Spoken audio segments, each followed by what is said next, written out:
They told him he wasn't good enough. No degree, no connections. Just a single father in borrowed clothes, walking out of that glass tower with his dignity in pieces.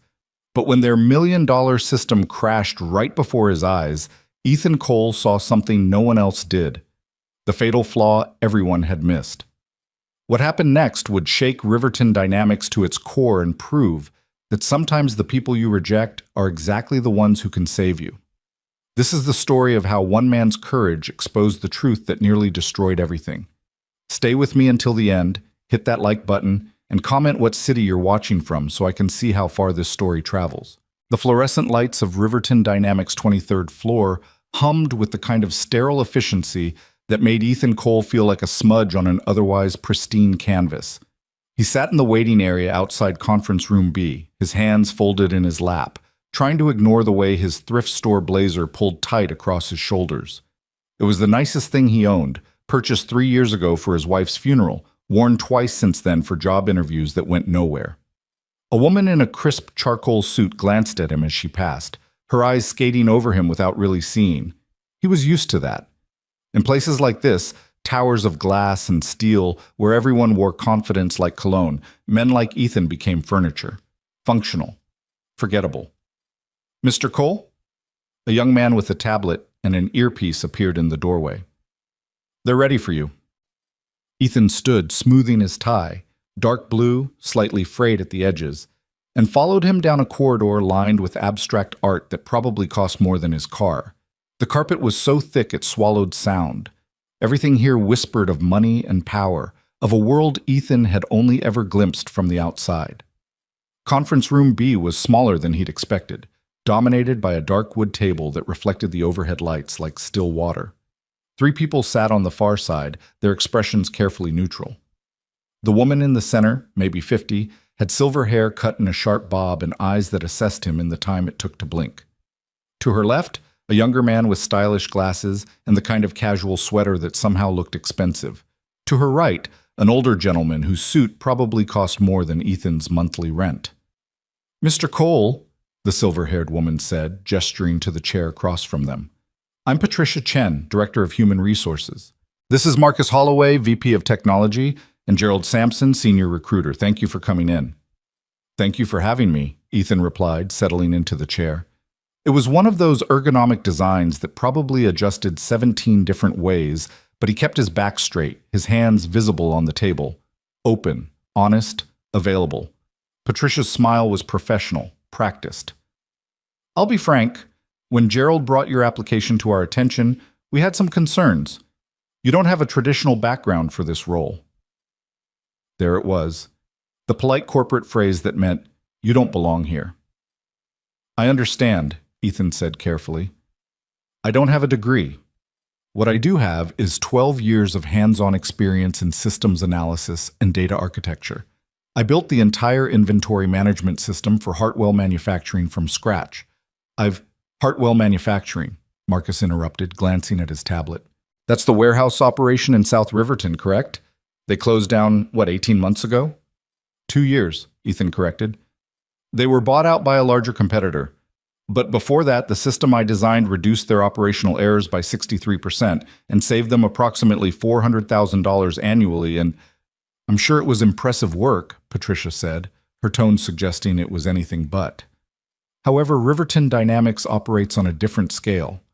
We're talking about multi-platform integration, real-time data processing across 17 international markets, security protocols that handle sensitive financial information for Fortune 500 clients.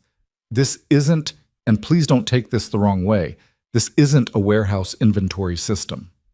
The words landed like a slap, delivered with a smile. Ethan felt heat rising in his chest, but he kept his voice steady. I understand the scope is different. That's exactly why I'm here. I learn fast. I work hard. And I've spent the last 6 months studying modern cloud architecture, machine learning integration, and on your own? Gerald cut in, leaning forward slightly. Through online courses? Yes. The 3 exchanged glances. It was quick, almost imperceptible, but Ethan caught it. The silent conversation that said, "This isn't going to work." Patricia folded her hands on the table. Mr. Cole, I want to be respectful of your time. You clearly have technical aptitude, but this position requires someone who can hit the ground running, someone with a proven track record in enterprise-level systems, someone with the right pedigree, Ethan finished quietly. An uncomfortable silence settled over the room. Marcus shifted in his chair. Gerald suddenly became very interested in his notes. "That's not what I said," Patricia replied, but her tone suggested that's exactly what she meant. "We simply need someone with more relevant experience. I'm sure you understand." Ethan understood perfectly. He understood that the years he'd spent teaching himself programming while working night shifts at a factory didn't count. He understood that building a functional system that saved a company hundreds of thousands of dollars wasn't as valuable as having the right letters after your name. He understood that the blazer that smelled like dust and the shoes he'd resoled twice himself told these people everything they needed to know about him. He was about to respond when Lucy's face flashed through his mind. 7 years old, gap-toothed smile, asking him that morning if he was going to get the job, if they were finally going to be okay. "I understand that you're looking for someone safe," Ethan said, his voice firmer now. "Someone whose resume checks all the boxes. But respectfully, some of the best innovations come from people who learn to solve problems without having access to the best resources. I taught myself coding because I couldn't afford classes. I built systems with limited budgets and ancient equipment because that's what was available. That kind of constraint breeds creativity. It breeds efficiency." Patricia's expression didn't change. "That's a compelling perspective, Mr. Cole. And in a different context, for a different role, it might be exactly what we're looking for, but for this position..." The lights flickered. All 4 of them glanced up reflexively. Then the lights flickered again, and the large monitor on the wall, previously dark, suddenly blazed to life. Red text scrolled across the screen, too fast to read at first, then slower, repeating. "Critical system failure, Project Atlas. Core breach, data integrity compromised." Patricia's phone buzzed. Then Marcus's. Then Gerald's. All 3 of them grabbed their devices simultaneously, their carefully composed professional masks cracking. "What the hell?" Marcus muttered, his fingers flying across his tablet screen. His face went pale. "No. No, no, no." The door burst open. A young woman in a blazer, breathless, eyes wide. "Marcus, you need to come now. Atlas just went down. Everything's down. The Henderson account..." "I know." Marcus was already on his feet, his chair rolling backward. "Get Dr. Reeves on the line. Get everyone in the war room. Jesus Christ, the Henderson presentation is in 2 hours. Patricia stood, her phone pressed to her ear. "I don't care what the diagnostics say, Raoul. The system is showing a complete..." She paused, listening, her lips pressed into a thin line. "Then find out why." The conference room had transformed from a place of measured judgment to controlled chaos in seconds. Gerald was typing frantically on his laptop. Marcus was already halfway out the door, shouting instructions to someone in the hallway. Patricia ended her call and looked at Ethan as if surprised he was still there. "Mr. Cole, I'm sorry, we're going to have to cut this short. An emergency has..." "It's a data cascading failure," Ethan said quietly. Everyone stopped. Patricia turned slowly to look at him. "Excuse me?" Ethan gestured to the monitor, where error logs were now streaming past in a waterfall of red text.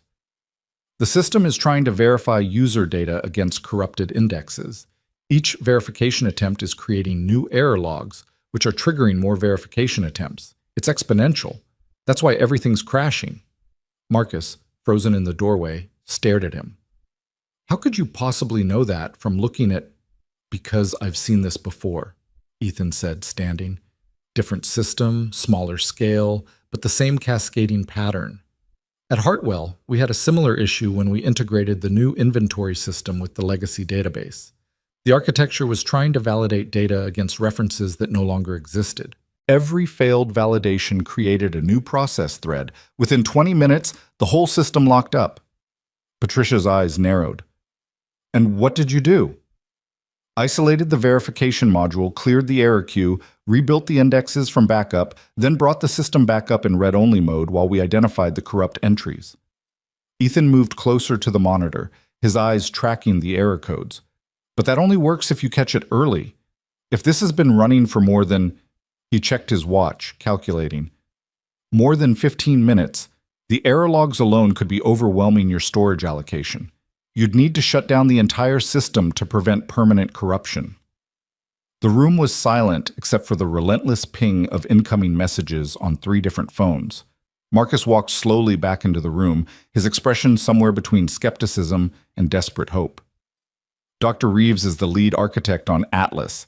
He's been with the company for 20 years. He has 2 PhDs and more industry certifications than anyone I know. Are you seriously suggesting that you, someone we were about to send home, can diagnose our flagship system better than he can? Ethan met his gaze steadily. I'm not suggesting anything. I'm just telling you what I see. What you do with that information is up to you. Patricia's phone rang again. She answered, listened for 5 seconds, then closed her eyes. When she opened them, she looked at Ethan with something that might have been respect or might have been desperation. It was hard to tell. Mr. Cole, she said carefully, would you be willing to wait outside for a few minutes? Of course. He walked to the door, feeling their eyes on his back. As he stepped into the hallway, he heard Patricia's voice, low and urgent. Get him back in here. I don't care what his resume says. Get him back. But that would come later. For now, Ethan stood in the corridor while people rushed past him, everyone moving with the frantic energy of an emergency they didn't know how to solve. A young man in a rumpled button-down sprinted by, nearly colliding with Ethan, muttering into his phone, I don't know what Reeves wants us to do. The diagnostics aren't showing anything useful. An older woman with a lanyard full of security badges walked past more slowly, shaking her head. $3 million, she was saying to her companion. The Henderson contract alone is $3 million. If we can't deliver the demo, we'll deliver it, her companion said, but he didn't sound convinced. Ethan moved to the window, looking out over the city. From 23 floors up, Riverton looked like a circuit board, organized, planned, everything in its proper place. He thought about Lucy, probably in art class right now, drawing one of her elaborate princess castles. He'd promised to pick her up at 3:30. Mrs. Rodriguez from next door was on standby if he ran late, but he hated relying on her kindness more than he already did. His phone buzzed, a text from his brother Jake. How'd it go? Ethan typed back. About what I expected. Might be here a bit longer, though. Something came up. 3 dots appeared. Then, they see what you can do? Not sure yet, Ethan replied. But they're about to. He pocketed his phone as Patricia appeared in the hallway, her expression unreadable. Mr. Cole, would you mind coming back in? The conference room had filled. There were now 7 people crammed around the table, all of them looking at laptops or tablets, all of them wearing expressions ranging from worry to outright panic.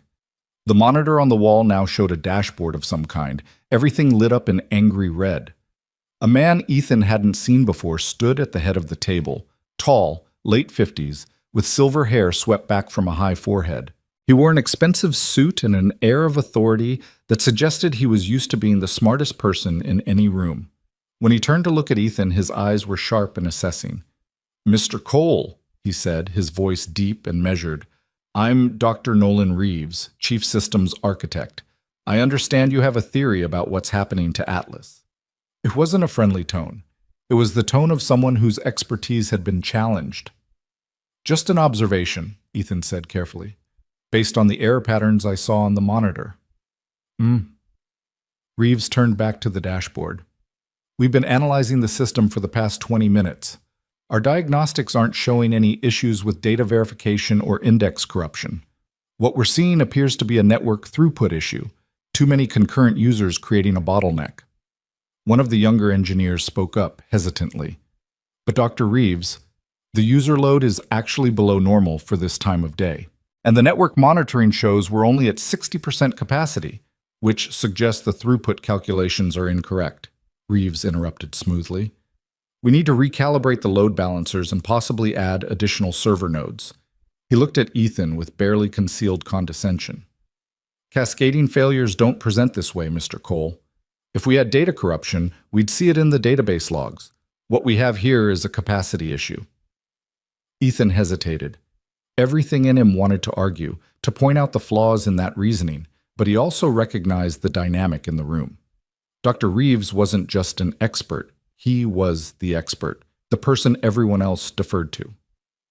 Challenging him directly, especially as an outsider, would be professional suicide. "You're right," Ethan said finally. "I'm sure you know your system better than I could from looking at it for 2 minutes." Something flickered in Reeves's eyes. Surprise, maybe, or satisfaction. "I appreciate your willingness to help, Mr. Cole. Patricia, perhaps we should let Mr. Cole go. I'm sure he has other obligations, and we can handle this internally." Patricia looked torn, glancing between Ethan and the increasingly alarming dashboard. "Mr. Cole, thank you for your time today. Gerald will be in touch about—" "Wait." Marcus was staring at his tablet, his face sheet white. "Wait, stop! Everyone stop!" The room froze. "The database logs," Marcus said, his voice shaking slightly. "I just pulled the raw transaction logs, not the filtered diagnostics. There are—" He swallowed hard. "There are currently 3.2 million error entries, and they're multiplying. Every second, there are thousands more." Reeves moved swiftly to look over Marcus's shoulder. His confident expression cracked. "That can't be right.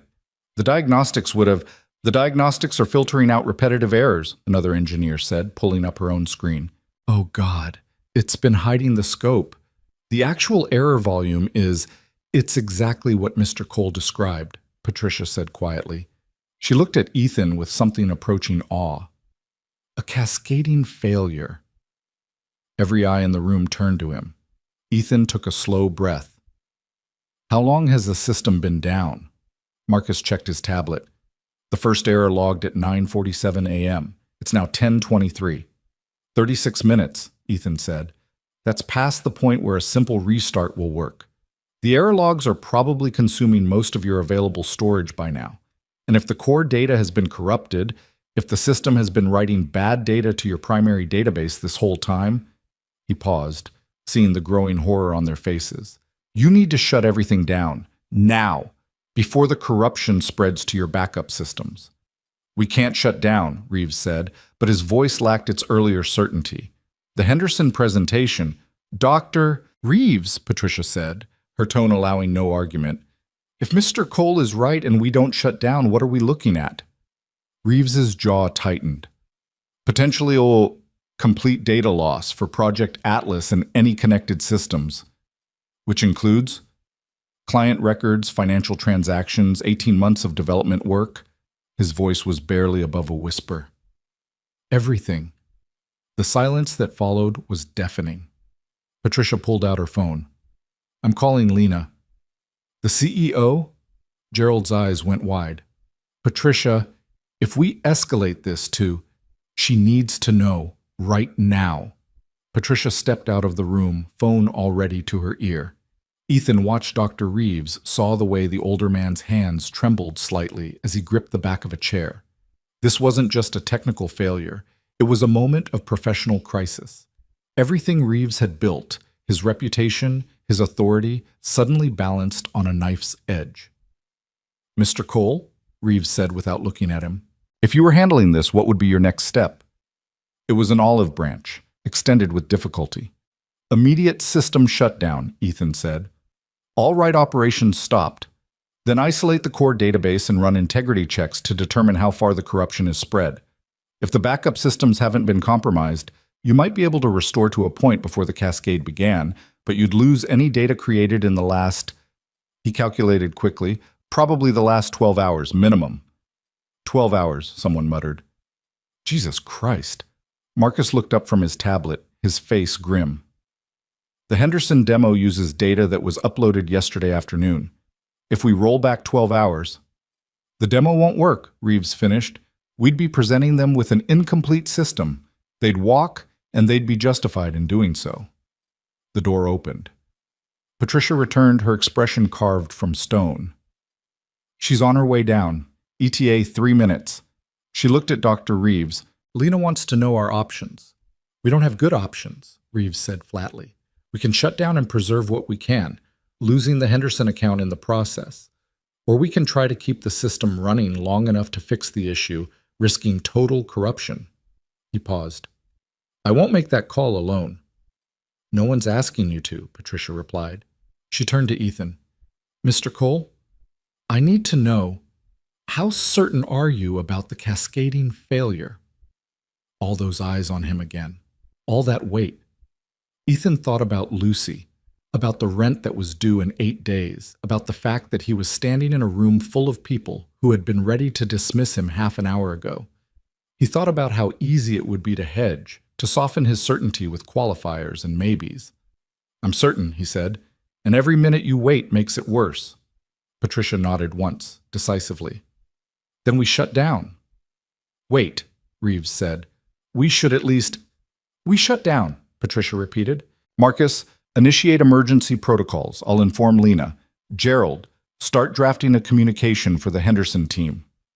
Everyone else, prepare for a full diagnostic and recovery operation." The room exploded into motion. People grabbed laptops, made calls, typed frantically.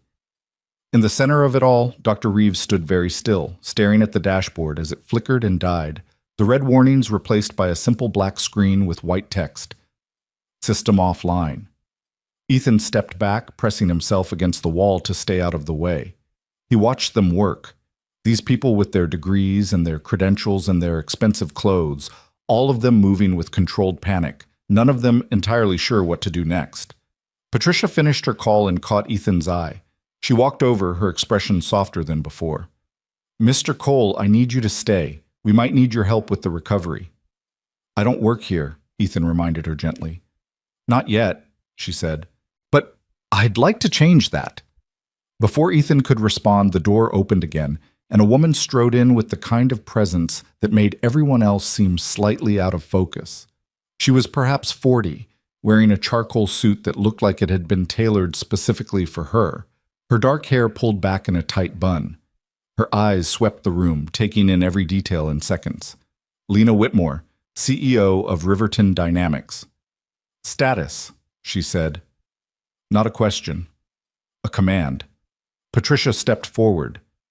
"We've initiated a full system shutdown. Project Atlas experienced a cascading data failure beginning approximately 40 minutes ago. We caught it before complete corruption, but recovery will take time." "How much time?" "Unknown. Minimum several hours, possibly days, depending on—" "The Henderson presentation is in 90 minutes, Lena interrupted. "Options?" "We postpone," Reeves said. "Explain the situation, ask for a week to—" "They'll walk." Lena's gaze was sharp enough to cut glass. "They've already been approached by Nexus Corp. We postpone, we lose them." "What else?" An uncomfortable silence. Ethan cleared his throat. "You could present them with a prototype." Everyone turned to look at him. Lena's eyes fixed on him with laser focus. "And you are?" "Ethan Cole," Patricia said quickly. "He's the one who identified the problem. He was here for an interview when—" "A prototype," Lena repeated, ignoring the explanation. "Explain." Ethan felt his mouth go dry, but he pushed forward. "If the corrupted data is only from the last 12 hours, your core system architecture is intact. You can't show them real-time processing with live data, but you could demonstrate the system's capabilities using simulated data or archived sets from earlier this week. It wouldn't be the same as the full demonstration, but it would prove the concept works." Reeves shook his head. "The Henderson team specifically requested real-time capability. Showing them a simulation would be—" "Better than nothing," Lena finished. She looked at Ethan with something that might have been approval. "Can it be done in 90 minutes? Ethan hesitated. "I don't know your system well enough to say, but if the architecture is sound and you have clean archived data, theoretically, yes. It would require bypassing the corrupted modules and essentially hardwiring the demonstration to pull from static sources.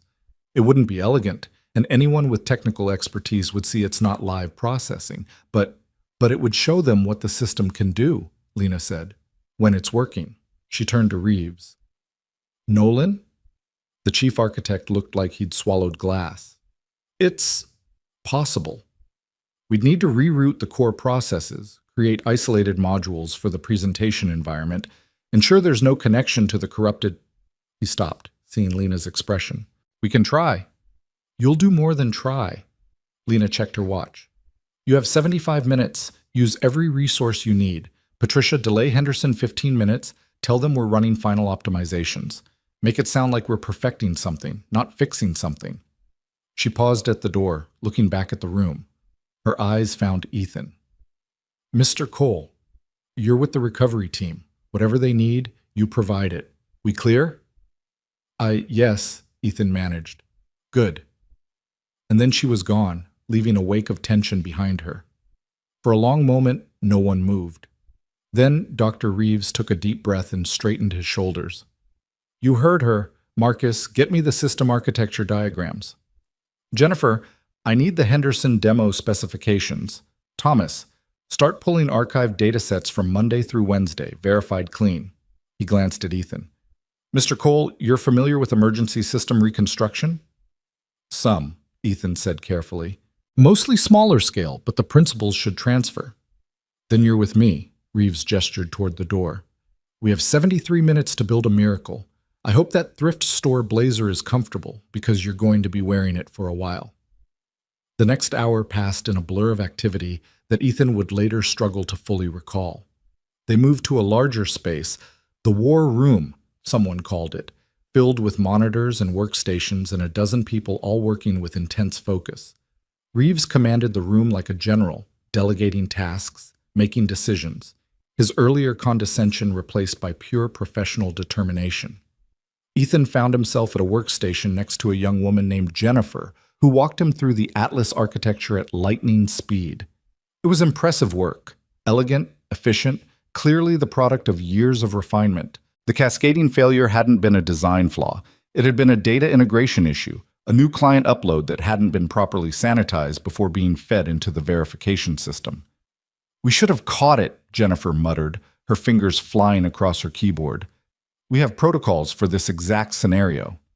Protocols fail, Ethan said, working through the code on his own screen. That's why you need people who can think beyond them. Is that what you do? Think beyond protocols? I mostly just try to fix things when they break. He paused, staring at a section of code. Wait, this verification loop.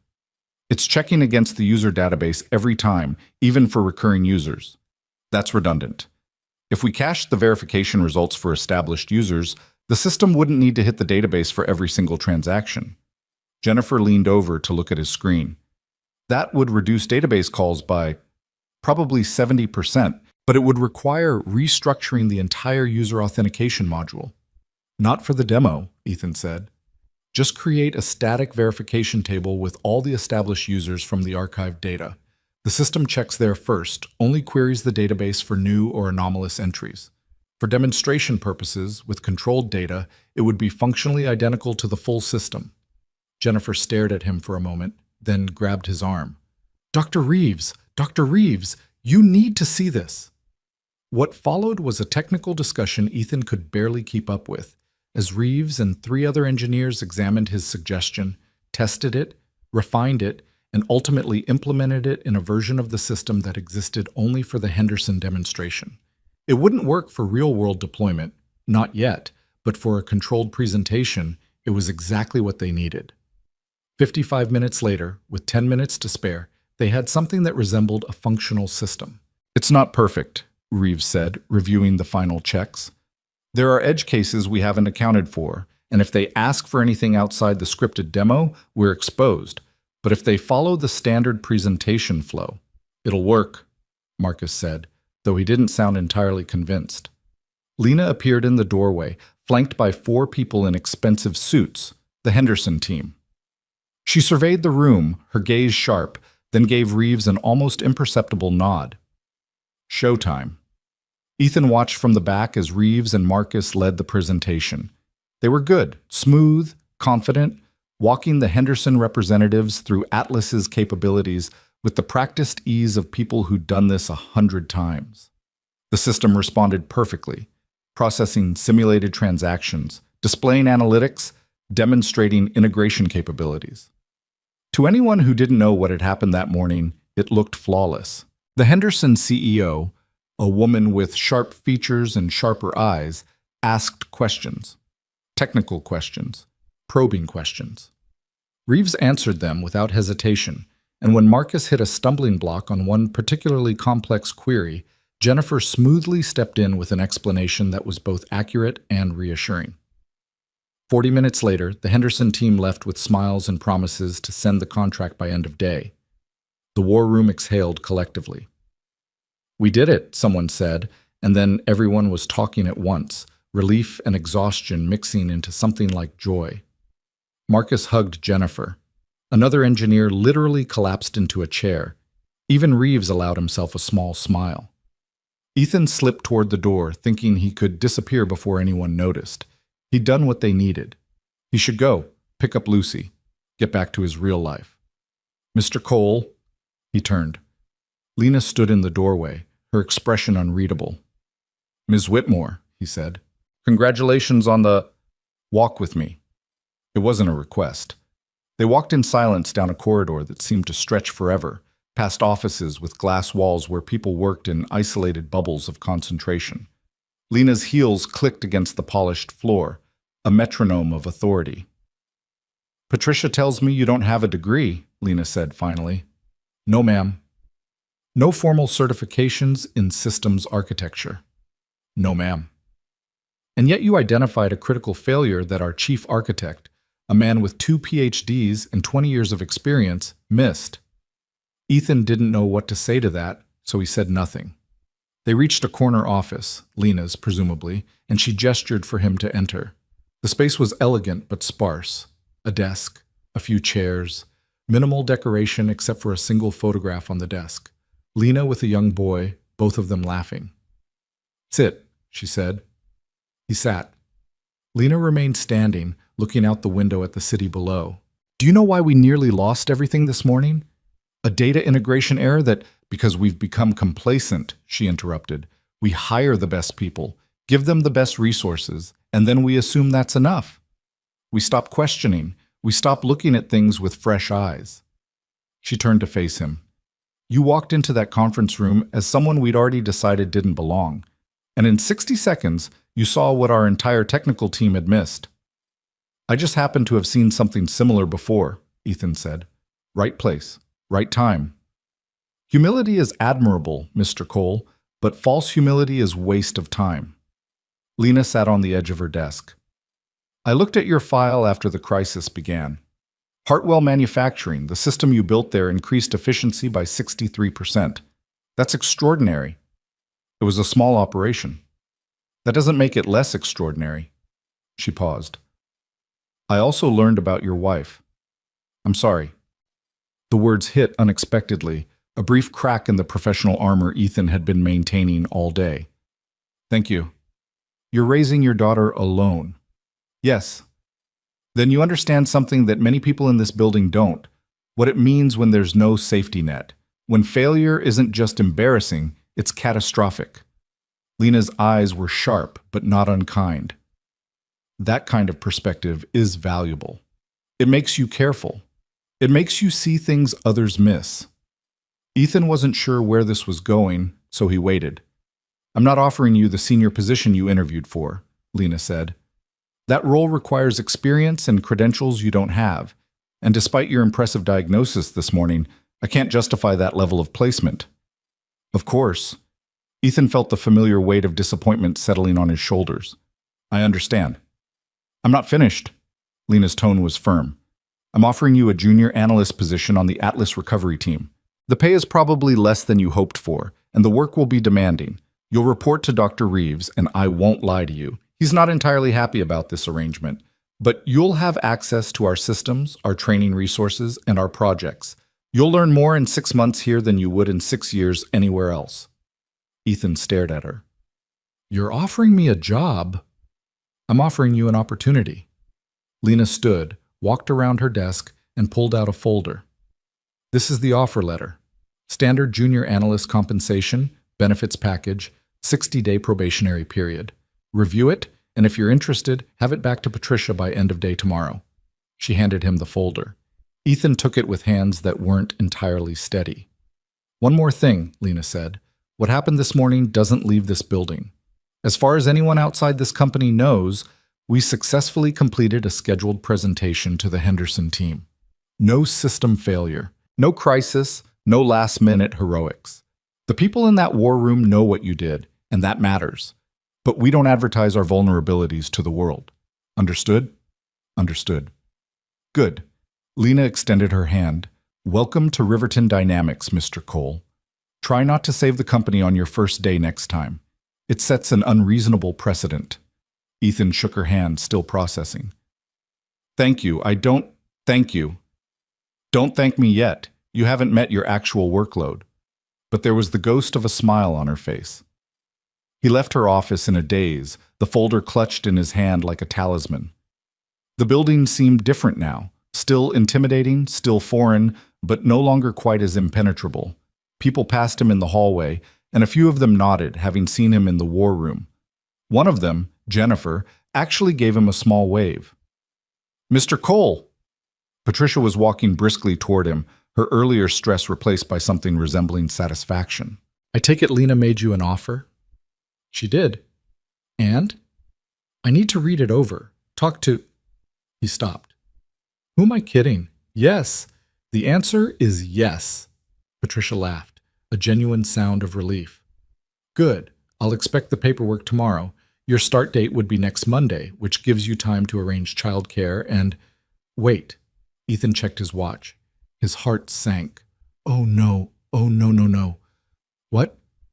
I was supposed to pick up my daughter 40 minutes ago. He was already moving toward the elevator. Mrs. Rodriguez is going to kill me. Lucy's going to think I forgot her. Go, Patricia said, waving him on. We'll sort out the details later. Go get your daughter. Ethan actually ran through the lobby of Riverton Dynamics, past the security desk where the guard looked at him with alarm, out into the afternoon sun that seemed almost too bright after hours under fluorescent lights. His car was in visitor parking, a 10-year-old sedan that wheezed when he started it, but somehow always got him where he needed to go. He drove too fast through downtown traffic, calling Mrs. Rodriguez to apologize, to explain, to promise it wouldn't happen again. She was gracious about it, as always, but he could hear the concern in her voice. Lucy was fine, she assured him, just worried about him.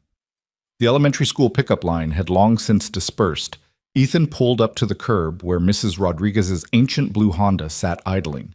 She got out as he approached, and Lucy tumbled out behind her, a 7-year-old whirlwind in a purple jacket and mismatched sneakers. Daddy! She ran to him, and Ethan scooped her up, holding her tight. I'm sorry, sweetheart. I'm so sorry I was late. Mrs. Rodriguez said you had emergency at your interview. Lucy pulled back to look at him, her brown eyes, her mother's eyes, searching his face. Did you get fired before you even got hired? Despite everything, Ethan laughed. No, baby. Actually, he set her down, crouched to her level. Actually, I got the job. Lucy's eyes went wide. Really? The big fancy building job? The big fancy building job. She threw her arms around his neck, nearly knocking him over. Does that mean we can stay in our apartment? The question broke his heart and filled it simultaneously. Yeah, Lou, we can stay. And I don't have to change schools? No school changes. Can we get pizza? We can definitely get pizza. Lucy whooped, dancing in a circle. Ethan stood, turned to Mrs. Rodriguez with genuine gratitude. Thank you for everything. I don't know what I'd do without you. The older woman patted his arm. That's what neighbors are for, mijo. You go celebrate with your daughter. You earned it. They went for pizza, the good place with the arcade games, not the cheap place where the cheese was questionable. Lucy played skee-ball and won enough tickets for a rubber bouncy ball and a sticker, both of which she declared were the best prizes ever. They ate pepperoni and talked about her day, about her art class project, about her friend Maya, who had lost another tooth. Are you going to be gone a lot? Lucy asked suddenly, her voice smaller. At the new job? Ethan wiped pizza sauce from her chin. Some days I'll work late, but I'll always pick you up from school, or Mrs. Rodriguez will, and I'll be home for dinner. That's a promise. Mommy used to promise that too, Lucy said quietly. And then she couldn't anymore. The grief that lived in Ethan's chest, the old familiar friend that never quite left, stirred. Yeah, she did. But Mommy didn't want to break that promise. She just got sick, remember? She wanted to be there. I know. Lucy picked at her pizza crust. I just miss her. Me too, baby. Every day. They finished eating in comfortable silence, and on the drive home, Lucy fell asleep in the back seat, her new bouncy ball clutched in one small hand. Ethan carried her up to their second-floor apartment, a modest space that was mostly clean and approximately organized. He tucked her into bed, pulled the covers up to her chin, kissed her forehead. "Love you, Daddy," she murmured, half asleep. "Love you too, Lou. More than all the stars." "More than all the stars," she echoed, her voice fading. Ethan retreated to the living room, finally allowing himself to sit down. The folder from Lena sat on the coffee table where he'd dropped it. He opened it, read through the offer letter properly. The salary was less than he'd hoped for, but more than he was making now. The benefits were excellent. Health insurance that would actually cover things, a retirement plan he could contribute to, professional development opportunities. It was real. It was stable. It was a chance. He thought about Patricia's expression when she'd dismissed him that morning. Polite, professional, completely certain he didn't belong. He thought about Dr. Reeves's condescension, Marcus's skepticism, the way they'd all looked through him until the moment he became useful. He thought about Lena's words. "You see things others miss." His phone buzzed. A text from Jake. "So?" "I got it," Ethan typed back. "Junior analyst position. I start Monday." 3 dots appeared, then, "Brother." "I knew it. I knew it. Drinks this weekend to celebrate?" "Can't afford drinks yet," Ethan replied. "Rain check till first paycheck? Deal. Proud of you, man. Sarah says congrats too." Ethan smiled, set his phone down. Through the thin walls, he could hear the neighbor's TV, someone walking around upstairs, the ambient sound of life being lived in close quarters. This apartment wasn't much, but it was theirs. And now, maybe, it could stay that way. He pulled out a pen, dated the offer letter, and signed his name at the bottom.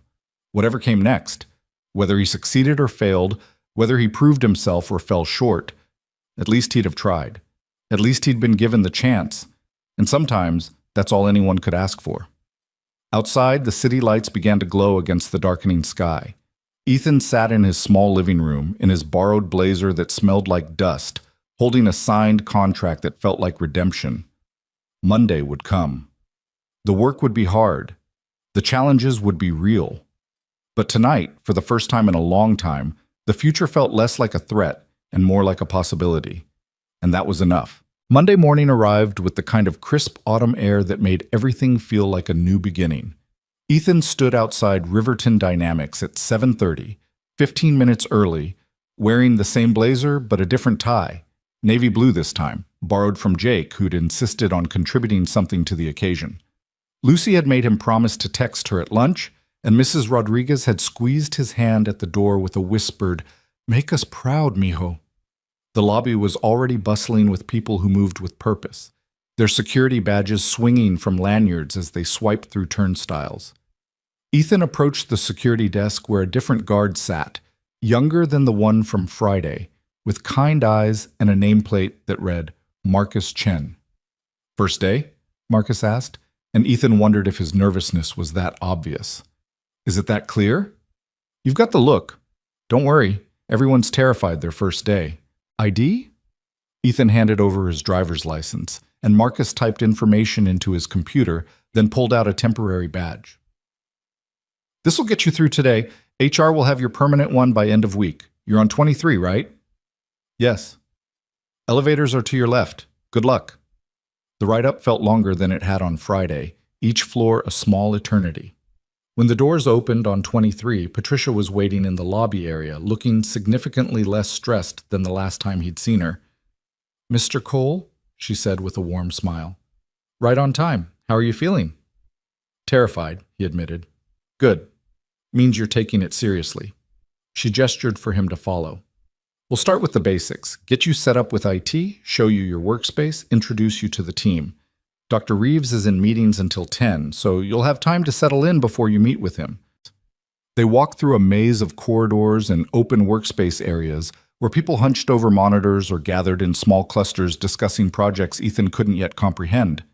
Patricia kept up a steady stream of information, where the break rooms were, how the badge access worked, which conference rooms were bookable, and which were reserved for executives. "This is you," she said finally, stopping at a cubicle in a row of identical cubicles. It was small but functional, a desk, a chair, a computer with 2 monitors, and a small filing cabinet. The walls were bare beige fabric, the kind that could hold pushpins.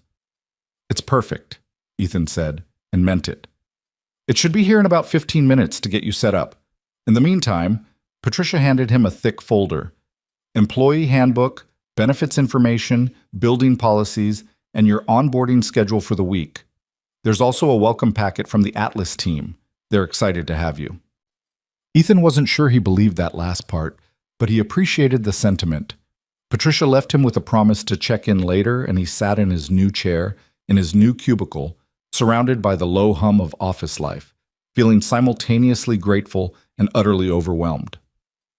The IT technician arrived exactly 15 minutes later, a woman in her 20s with purple streaked hair and an easy smile. "Ethan Cole? I'm Priya. Let's get you connected to our systems." She worked quickly, setting up his login credentials, walking him through the company's various platforms and protocols, explaining security procedures with the practiced ease of someone who'd done this hundreds of times. When she finished, both monitors displayed the Riverton Dynamics logo and a dashboard of applications Ethan would need to learn. "You'll get access to Atlas-specific systems once Dr. Reeves approves it," Priya explained. "Security protocol for ongoing projects. But everything else should be live." "Questions?" "About 1,000, Ethan admitted. "Normal. Just submit it tickets when things break or confuse you. We're here to help." She paused at the entrance to his cubicle. "Hey, I heard what you did Friday. With the system crash. That was impressive. Don't downplay it. Half the engineering team has been talking about it all weekend." She lowered her voice. "Between you and me, some of them are nervous. New guy comes in, spots a critical issue in minutes, makes them look bad. Just be aware of that, yeah?" "Thanks for the heads up." After Priya left, Ethan spent the next hour navigating the various systems, trying to orient himself in this new digital landscape. He was deep into reading through project documentation when a voice interrupted him. "So you're the miracle worker?" Ethan looked up. A man in his early 30s stood at the entrance to his cubicle, tall, athletic build, expensive-looking casual clothes that somehow still managed to look professional. His smile didn't quite reach his eyes. "Ethan Cole," Ethan said, standing and extending his hand. The man shook it with a grip that was just slightly too firm. "Trevor Marsh, senior analyst on the Atlas team. Heard you had quite the dramatic interview." "Right place, right time," Ethan replied, echoing what he'd told Lena. Trevor leaned against the cubicle wall, his posture casual but his gaze sharp. "Must be nice getting hired because you happened to guess right about a system failure." The word guess hung in the air, weighted with implication. "I wouldn't call it a guess," Ethan said carefully. "I'd seen similar cascading patterns before." "At a warehouse." Trevor's smile widened slightly. "Right. Well, welcome to the big leagues. Hope you can keep up." He pushed off the wall. "Team meeting at 10:30, conference room C. Don't be late." He walked away before Ethan could respond. The interaction left a sour taste, but Ethan tried to shake it off. Not everyone would be welcoming. That was just reality. Jennifer appeared a few minutes later, much friendlier than Trevor had been. "Morning! Getting settled?" "Trying to. Your systems are extensive." That's one word for them. Overwhelming is another. She perched on the edge of his desk. "Listen, about Friday, I wanted to say thank you. What you suggested with the verification caching, it actually sparked a whole conversation over the weekend about system optimization. Dr. Reeves is considering implementing a modified version in the actual architecture." "Really? Don't look so surprised. Good ideas are good ideas, regardless of where they come from." She glanced at her watch. "I've got a call in 5, but lunch later. I can give you the unofficial tour and introduce you to the people who actually know what's going on around here." "That would be great." "Perfect. Meet you in the lobby at noon." The morning passed in a blur of information absorption. Ethan read through project briefs, system specifications, team hierarchies. The Atlas project was even more complex than he'd realized. Not just a single system, but an interconnected network of modules handling everything from user authentication to financial transactions to predictive analytics. The scope was staggering. At 10:25, he made his way to conference room C.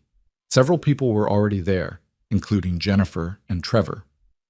Dr. Reeves stood at the head of the table, reviewing something on his tablet. When Ethan entered, the room went quiet. "Mr. Cole," Reeves said without looking up, "take a seat." Ethan chose a chair near the middle of the table, close enough to see the presentation screen, but not so close as to seem presumptuous. Two more people filtered in, a middle-aged man with glasses and a young woman with bright red hair, and then Reeves cleared his throat. "All right, let's begin. For those who weren't here Friday, this is Ethan Cole, our new junior analyst. He'll be supporting the Atlas recovery and optimization efforts." Reeves finally looked at Ethan, his expression neutral. "Mr. Cole, this is David Chen, our database architect, and Rachel Winters, who handles quality assurance. You've already met Trevor, Jennifer, and Marcus." Nods and murmured greetings went around the table. "The Henderson contract is officially signed," Reeves continued, pulling up a slide on the screen, "which means we have approximately 6 weeks to deliver a fully functional, thoroughly tested system. No more demonstrations, no more prototypes, the real thing." He paused, letting that sink in. "The cascading failure exposed vulnerabilities we can no longer ignore. This week, we're conducting a complete architectural review. Every module, every integration point, every potential failure mode. I want comprehensive documentation on current state, identified risks, and proposed improvements." Trevor raised his hand slightly. "Do we have budget approval for significant architectural changes? Because some of these issues might require substantial restructuring." "Lena has allocated emergency resources," Reeves replied. "Within reason. We're not rebuilding from scratch, but we have flexibility to address critical concerns." His gaze shifted to Ethan.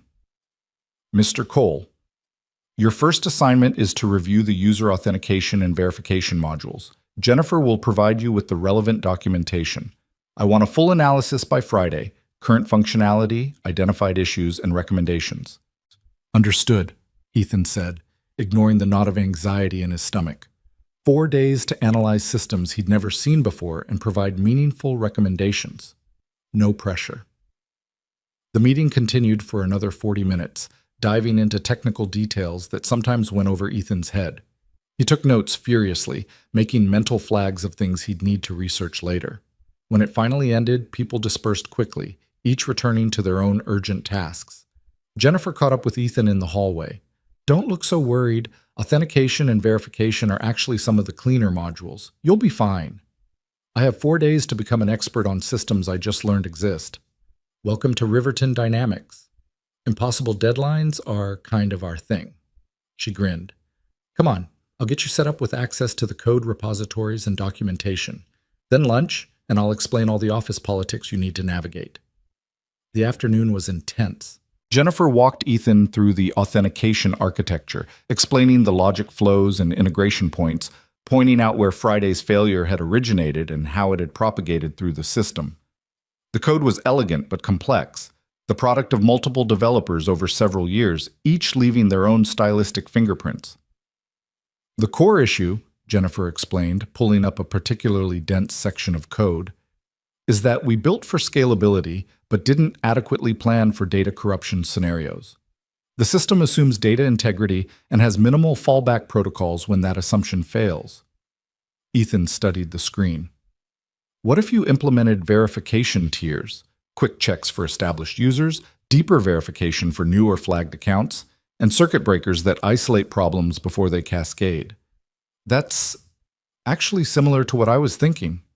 Jennifer pulled up another document. "Look at this. I drafted a proposal over the weekend along those lines. Multi-tier verification with automatic isolation triggers." They spent the next hour comparing notes, refining ideas, building a framework that felt both practical and elegant. Ethan forgot to be nervous, forgot to worry about whether he belonged. This was just problem solving, the same thing he'd been doing for years, just at a larger scale. "Okay, stop," Jennifer said eventually, laughing. "If we solve the whole thing today, what are you going to present on Friday?" "Good point. Besides, you promised me lunch and it's already 2 o'clock. I'm starving." They went to a small cafe 2 blocks from the office, the kind of place that catered to the downtown business crowd with overpriced sandwiches and aspirational salads. Over food that cost more than Ethan usually spent on an entire day's meals, Jennifer provided the real orientation. Dr. Reeves is brilliant but proud, she explained, keeping her voice low. He built Atlas from the ground up, and it's his legacy. What happened Friday hurt him professionally and personally. He won't admit it, but he's embarrassed. He seems to be handling it professionally. He is, but he's also watching you closely. You made him look bad, even though you also saved his system. That's complicated. And Trevor? Jennifer grimaced. Trevor thought he was next in line for a senior analyst position. When you got hired, even at junior level, it ruffled feathers. He's competitive, territorial, and he sees you as a threat. I'm not trying to threaten anyone. Doesn't matter. You're the new person who got hired under unusual circumstances. Some people will see that as an opportunity, others as an insult. She paused. Marcus is solid. You can trust him. Rachel keeps to herself, but she's thorough and fair. David is old school, been here forever, knows where all the bodies are buried. He'll respect you if you show him you can do the work. And you? Jennifer smiled. I'm just trying to build good systems and not get crushed by office politics. Friday was terrifying, but it was also exciting, you know? Seeing someone come in with fresh eyes and spot what we'd all missed. I want more of that energy on the team. They talked for another 30 minutes. About Jennifer's background in computer science, her 4 years at Riverton, her frustrations with how slowly change happened in large organizations. She was passionate about her work in a way that reminded Ethan of himself, back when he'd first discovered how satisfying it was to solve complex technical problems. When they returned to the office, Ethan found a calendar invitation waiting for him. One-on-one meeting with Dr. Reeves, Thursday at 3 p.m. The subject line read simply, Progress Review. The week developed its own rhythm. Ethan arrived early each morning, often finding the office still quiet except for the cleaning crew finishing their rounds. He'd make coffee in the break room, significantly better than the instant powder he used at home, and settle into his cubicle with the authentication documentation spread across his monitors. The work was challenging, but not impossible. The more Ethan dug into the code, the more he understood both its elegance and its vulnerabilities. The original architects had built something impressive, but they'd built it during a different era of the company's growth, for different user volumes and different security requirements. The system had been patched and updated over the years, but the core architecture remained fundamentally unchanged. By Tuesday afternoon, Ethan had mapped the entire authentication flow, identified 6 potential failure points, and begun sketching out recommendations. He worked through lunch, barely noticing when Jennifer stopped by to check on him. You're going to burn out if you keep this pace, she warned. I'm fine. This is actually kind of fun. Fun, right. But she was smiling. Trevor's been asking around about you, by the way. Trying to figure out what your angle is. I don't have an angle. I'm just trying to do the job. That's what's confusing him. He's used to people who are always positioning, always politicking. Someone who just wants to do good work doesn't compute. Wednesday morning, Ethan was deep in code review when Trevor appeared at his cubicle. Got a minute? Sure. Ethan minimized his screens. He'd learned quickly that Trevor had a habit of reading over people's shoulders. I'm working on the transaction processing module, Trevor said, leaning against the cubicle wall in that same casual pose from Monday. Reeves wants a security audit. You've got experience with financial transactions, right? It was a test, obviously. Some. At Hartwell, we processed purchase orders and inventory transfers. Different scale than what you're handling here. Right. Well, I could use a second set of eyes on the encryption protocols if you're not too busy. The request was professional, but something about Trevor's tone suggested this wasn't about collaboration. Still, Ethan couldn't refuse without seeming uncooperative. Send me what you've got. I'll take a look. Great. Trevor straightened. By end of day? That was aggressive, given Ethan's own deadline, but he nodded. I'll do my best. Trevor walked away, and Ethan stared at his screens for a moment before pulling out his phone. He texted Jennifer. Trevor just asked me to review his encryption protocols. By end of day. This normal? 3 dots appeared, then, no, he's testing you. Give it a quick look, but don't kill yourself. Your authentication analysis takes priority. Ethan spent his lunch hour reviewing Trevor's work. The encryption implementation was solid, professional, well-documented, following industry best practices. There were a few minor optimizations Ethan could suggest, but nothing critical. He sent back a brief email with his thoughts, keeping his tone neutral and constructive. Trevor's response came within minutes. Thanks, though I was hoping for something more substantive than looks good. Thought you were supposed to be the guy who sees what everyone else misses. Ethan read the email twice, feeling the sting of condescension. He typed and deleted 3 different responses before finally sending, "Your implementation is strong. I'd suggest caching encryption keys for recurring transactions to reduce processing overhead, and consider implementing key rotation protocols if you haven't already. But these are optimizations, not critical issues." No response came. Thursday morning arrived with an email from Dr. Reeves. "Conference room C, 9 a.m. Bring your preliminary findings." Ethan's stomach dropped. The one-on-one wasn't until 3 p.m. This was something else. When he arrived at the conference room, he found Reeves, Marcus, David, and surprisingly, Lena Whitmore. The CEO looked up as he entered, her expression unreadable. "Mr. Cole," Reeves said, "thank you for coming on short notice. We've had a development." Ethan took a seat, his mind racing through possibilities, none of them good. Lena spoke first. "The Henderson team has requested an early access build. They want to begin internal testing before the official delivery date." "That's ambitious," Ethan said carefully. "That's problematic," Marcus corrected. "We're still addressing the vulnerabilities exposed by Friday's failure. Giving them access now means exposing them to systems we know are unstable." "We could provide sandboxed access," David suggested. "Limited functionality, controlled environment." "They specifically requested full system access," Lena replied. "They want to stress test our claims." Reeves leaned back in his chair. "Which brings us to our question, Mr. Cole. Based on your analysis so far, what's your assessment of the authentication module's stability?"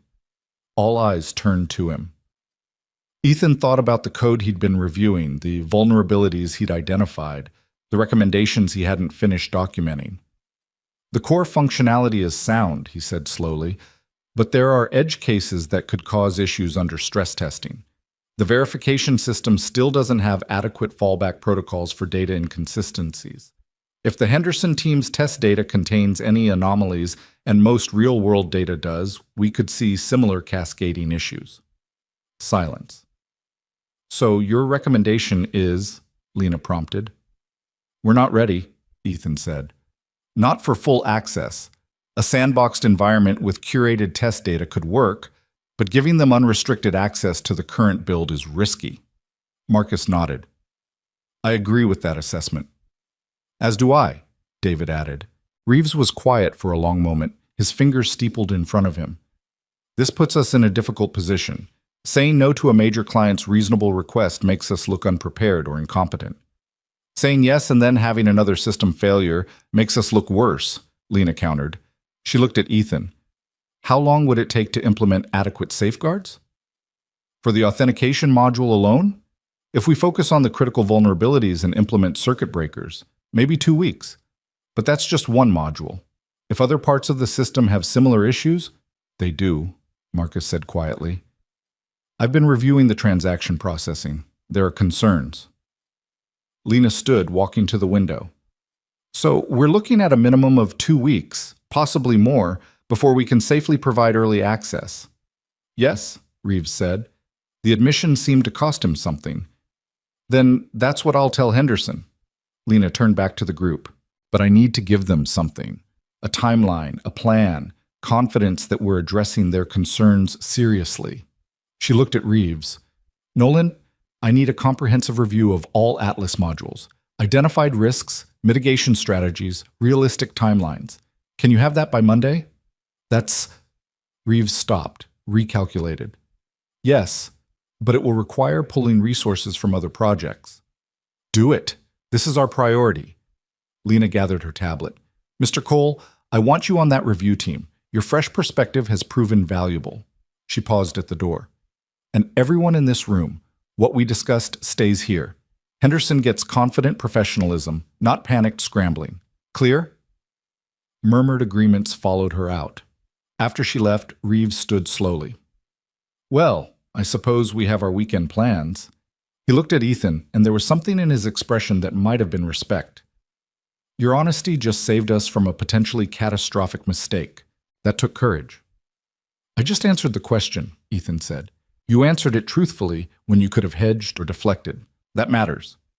Reeves collected his papers. Friday's deadline for your authentication analysis still stands. The comprehensive review starts Monday. I suggest you get some rest this weekend. You'll need it. The rest of Thursday passed in intense focus. Ethan finalized his analysis, documenting each vulnerability with supporting evidence and specific recommendations. Jennifer stopped by twice to review sections and offer feedback. Even David made an appearance, gruffly approving of Ethan's methodological approach. Trevor, notably, didn't appear at all. The 3 p.m. one-on-one with Reeves was surprisingly productive. The older man reviewed Ethan's work carefully, asking probing questions, challenging assumptions, but ultimately agreeing with the core findings. This is solid work, Reeves said, and it sounded like the words surprised him. Your recommendations are practical and well-reasoned. Some will require significant implementation time, but they address the fundamental issues. He closed the document. You've been here 4 days, Mr. Cole. In that time, you've helped prevent a client relations disaster and produced analysis that some of my senior team members would need 2 weeks to complete. How? Ethan considered the question. I think when you're used to working with limited resources, you learn to be efficient. You can't afford to waste time. And when you've built systems from scratch with minimal help, you develop a sense for what matters and what doesn't. Desperation breeds focus, Reeves mused. There's truth in that. He leaned back. I'll be honest. I wasn't happy about your hiring. You represent something that challenges my assumptions about credentials and experience. But you're proving me wrong, and I respect that. He paused. I also fear it somewhat. Fear it? I've built my career on the belief that expertise requires formal training, credentials, years of structured experience. If that's not true, if someone can achieve similar or better results through unconventional paths, it raises uncomfortable questions about everything I've advocated for. Reeves met his eyes. But uncomfortable questions are often the most important ones. So I'm choosing to see your presence here as an opportunity to examine my own biases. It was perhaps the most honest thing anyone at Riverton had said to Ethan. Thank you for that, Ethan said. And for the record, I don't think formal training is valueless. Everyone on this team brings expertise I don't have. I'm learning from all of you every day. Mutual respect and mutual learning. That's the foundation of good teams. Reeves stood, signaling the meeting's end. Enjoy your weekend, Mr. Cole. Monday will be demanding. Friday morning, Ethan submitted his comprehensive authentication analysis. By noon, he'd received approving emails from Reeves, Marcus, and Jennifer. By 2 p.m., he was helping Jennifer troubleshoot an unrelated database query issue. Not part of his assigned work, but she'd asked, and he couldn't say no. At 3:30, as he was preparing to leave for Lucy's pickup, Trevor appeared at his cubicle. Got a minute? The same words as Wednesday, but the tone was different, harder. I need to leave soon for, this won't take long. Trevor stepped fully into the cubicle, crowding the space. I've been watching you this week, the way you've positioned yourself, gotten close to Reeves and Jennifer, inserted yourself into high-level meetings. I haven't positioned myself anywhere. I've been doing the work I was assigned. Right, the work that somehow always puts you in front of the important people. Trevor's smile was cold. You're smart, I'll give you that. Playing the humble outsider while carefully building your profile. But here's what you need to understand. I've been on this team for 3 years. I've put in the time, done the grunt work, earned my place. You don't get to walk in here with your sob story and your lucky diagnosis and jump the line. I'm not trying to jump any line, Ethan said, keeping his voice level. I'm just trying to do my job. Your job is junior analyst. That means you support senior team members. That means you don't contradict Dr. Reeves in meetings with the CEO. That means you know your place. I answered questions honestly. If that's a problem, it's a problem when you make the rest of us look bad. Trevor leaned in closer. Here's some free advice. Stay in your lane. Do your assigned work. Keep your head down. Stop trying to be the hero. Because if you don't, you'll find out how quickly the golden boy can become the scapegoat. He walked away before Ethan could respond. Ethan sat very still for a moment, processing the confrontation. His hands were shaking slightly, adrenaline and anger mixing. He pulled out his phone, almost texted Jennifer, then stopped. She'd already done enough to help him. He couldn't make her his constant defender. He left the office at 3:40, still rattled. The drive to Lucy's school was automatic, his mind replaying Trevor's words. By the time he pulled up to the pickup line, he'd managed to push it aside. Lucy didn't need to see him upset. "Daddy!" She climbed into the car with her usual enthusiasm, her backpack dragging behind her. "We made papier-mâché animals today. Mine's a dolphin, but it looks more like a blob with a nose." "I'm sure it's beautiful." "It's really not. Mrs. Patterson said it has character." Lucy buckled herself in. "How was your week? Did you do important computer stuff?" "I did. And you know what? I think I might actually be getting the hang of it." "That's because you're smart." Lucy said it with such absolute certainty that Ethan felt his earlier tension ease slightly. "Can we have tacos tonight?" "We can definitely have tacos." They stopped at the grocery store where Lucy insisted on helping pick out ingredients, carefully selecting the perfect avocados and debating the merits of flour versus corn tortillas. At home, they cooked together, Ethan chopping vegetables while Lucy mixed spices, both of them talking about their days. After dinner, while Lucy worked on homework at the kitchen table, Ethan's phone buzzed with an email. Subject line: Weekend Team Communication. He opened it reluctantly. It was from Trevor, CC'd to the entire Atlas team. Team, reminder that individual contributions should be coordinated through proper channels. While initiative is appreciated, it's important that junior team members understand the approval process for recommendations that impact system architecture. Let's ensure we're maintaining professional boundaries and respecting the established hierarchy. Have a great weekend. Ethan read it 3 times, feeling heat rise in his chest. The message was ostensibly professional, but the implication was clear. Stay in your place. His phone buzzed again. A text from Jennifer. Ignore that.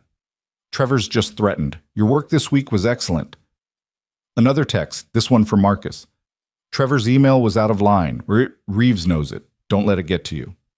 A third text, from a number he didn't recognize. Mr. Cole. This is David Chen. Trevor Marsh does not speak for this team. Your contributions this week were valuable and appropriate. Welcome to Riverton Dynamics. Ethan stared at his phone, something tight in his chest loosening. He wasn't alone. He had allies, even if he'd only been there a week. Daddy? Lucy looked up from her math worksheet. Are you okay? Yeah, baby, I'm okay. You look mad. Just work stuff. It's fine. Lucy studied him with her too perceptive 7-year-old eyes. Mommy used to say that when people are mean, it's because they're scared or hurting. Maybe the work people are just scared. Out of the mouths of children. Maybe you're right.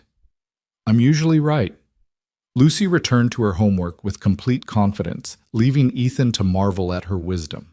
He typed a response to Jennifer. Thanks. I appreciate the support. See you Monday. To Marcus. I won't. Thanks for having my back. To David. Thank you. That means a lot. He didn't respond to Trevor's email. Some battles weren't worth fighting directly. Saturday morning, Ethan woke to find another email, this one from Dr. Reeves, sent at 2 a.m. Mr. Cole, your authentication analysis has been distributed to the leadership team. Lena asked me to convey her appreciation for thorough, honest work. The comprehensive review meeting Monday will begin at 8 a.m. sharp. Prepare to present your findings to the full technical leadership. This will include VPs from other departments who need to understand Atlas's current state. Professional attire recommended. NR professional attire. Ethan looked at his closet. The thrift store blazer, 2 pairs of decent pants, a handful of shirts that were presentable if not impressive. He'd have to make it work. Saturday passed in a blur of Lucy-related activities, the park, the library, a movie at home because theater tickets weren't in the budget. Sunday brought laundry and meal prep and reviewing his notes for Monday's presentation. Jake called to check in, offering again to lend Ethan a suit. I'm fine with what I have, Ethan insisted. Brother, you're presenting to VPs. Let me help. I can't keep borrowing things from you. It's not borrowing, it's family. Sarah's already pulled out my gray suit. It'll fit you fine. Come by tonight, try it on. Ethan did, and Jake was right. The suit fit well enough with minor adjustments. Standing in Jake's bathroom mirror, wearing clothes that actually looked professional, Ethan barely recognized himself. You look legit, Jake said, grinning, like someone who belongs in that glass tower. I'm not sure I do belong there. Hey, Jake's expression turned serious. Stop that. You got hired because you're good at what you do. Anyone who makes you feel otherwise is dealing with their own insecurity. Sound advice from his younger brother. Ethan carried it with him as he drove home, Lucy already asleep in the back seat, the borrowed suit carefully hung in the car. Sunday night, he couldn't sleep. He lay in bed running through his presentation, anticipating questions, worrying about things he couldn't control. At 2 a.m., he gave up and went to the living room, pulling up his analysis on his laptop, reviewing it for the 100th time. It was solid work. He knew it was. But would it be enough? The question followed him into Monday morning. Ethan arrived at Riverton Dynamics at 7:15 Monday morning, wearing Jake's gray suit, a fresh white shirt, and a confidence he didn't entirely feel. The building seemed different in the early light, less imposing maybe, or perhaps he was just getting used to it. Marcus at the security desk gave him an approving nod as he passed through. Big day, Marcus said. Heard you're presenting to the executive team. Word travels fast. Always does. You'll do great. Ethan hoped he was right. Conference Room A was larger than any space Ethan had been in at Riverton, designed for exactly this kind of high-stakes meeting. A massive oval table dominated the center, surrounded by leather chairs that probably cost more than his monthly rent. 3 walls were floor-to-ceiling windows, offering panoramic views of the city. The 4th wall was entirely screen, currently displaying the Riverton Dynamics logo. Dr. Reeves was already there, setting up his laptop. He looked up as Ethan entered, and something like approval crossed his face. Mr. Cole. Good, you're early. We'll be presenting as a team. I'll handle the overview and system architecture. You'll present your authentication findings. Marcus will cover transaction processing, and Jennifer will discuss quality assurance protocols. Understood, Ethan said, trying to ignore the flutter of nerves in his stomach. People began filtering in at 7:45. Lena arrived first, followed by Patricia and 3 people Ethan didn't recognize. 2 men and a woman, all wearing the kind of expensive business attire that screamed executive authority. Gerald appeared, then several other team members. By 7:55, 15 people filled the room. Trevor slipped in at 7:58, taking a seat near the back. His eyes found Ethan's, and something cold passed between them. At exactly 8 a.m., Lena stood. Thank you all for being here. As you know, we experienced a critical system failure 2 weeks ago that exposed fundamental vulnerabilities in Project Atlas. This meeting is to review our current state, identify risks, and establish a clear path forward. She looked at Reeves. Nolan, the floor is yours. Reeves stood, commanding the room with practiced ease. The screen behind him came to life with architectural diagrams as he walked through the Atlas system, its purpose, its complexity, its importance to Riverton's future. He spoke for 20 minutes, his voice steady and authoritative, acknowledging the failure without dwelling on it, focusing instead on the path forward. The cascading failure revealed that our system, while functionally sound, lacks adequate fail-safe protocols, Reeves explained. We built for optimal conditions and didn't sufficiently plan for worst-case scenarios. That changes now.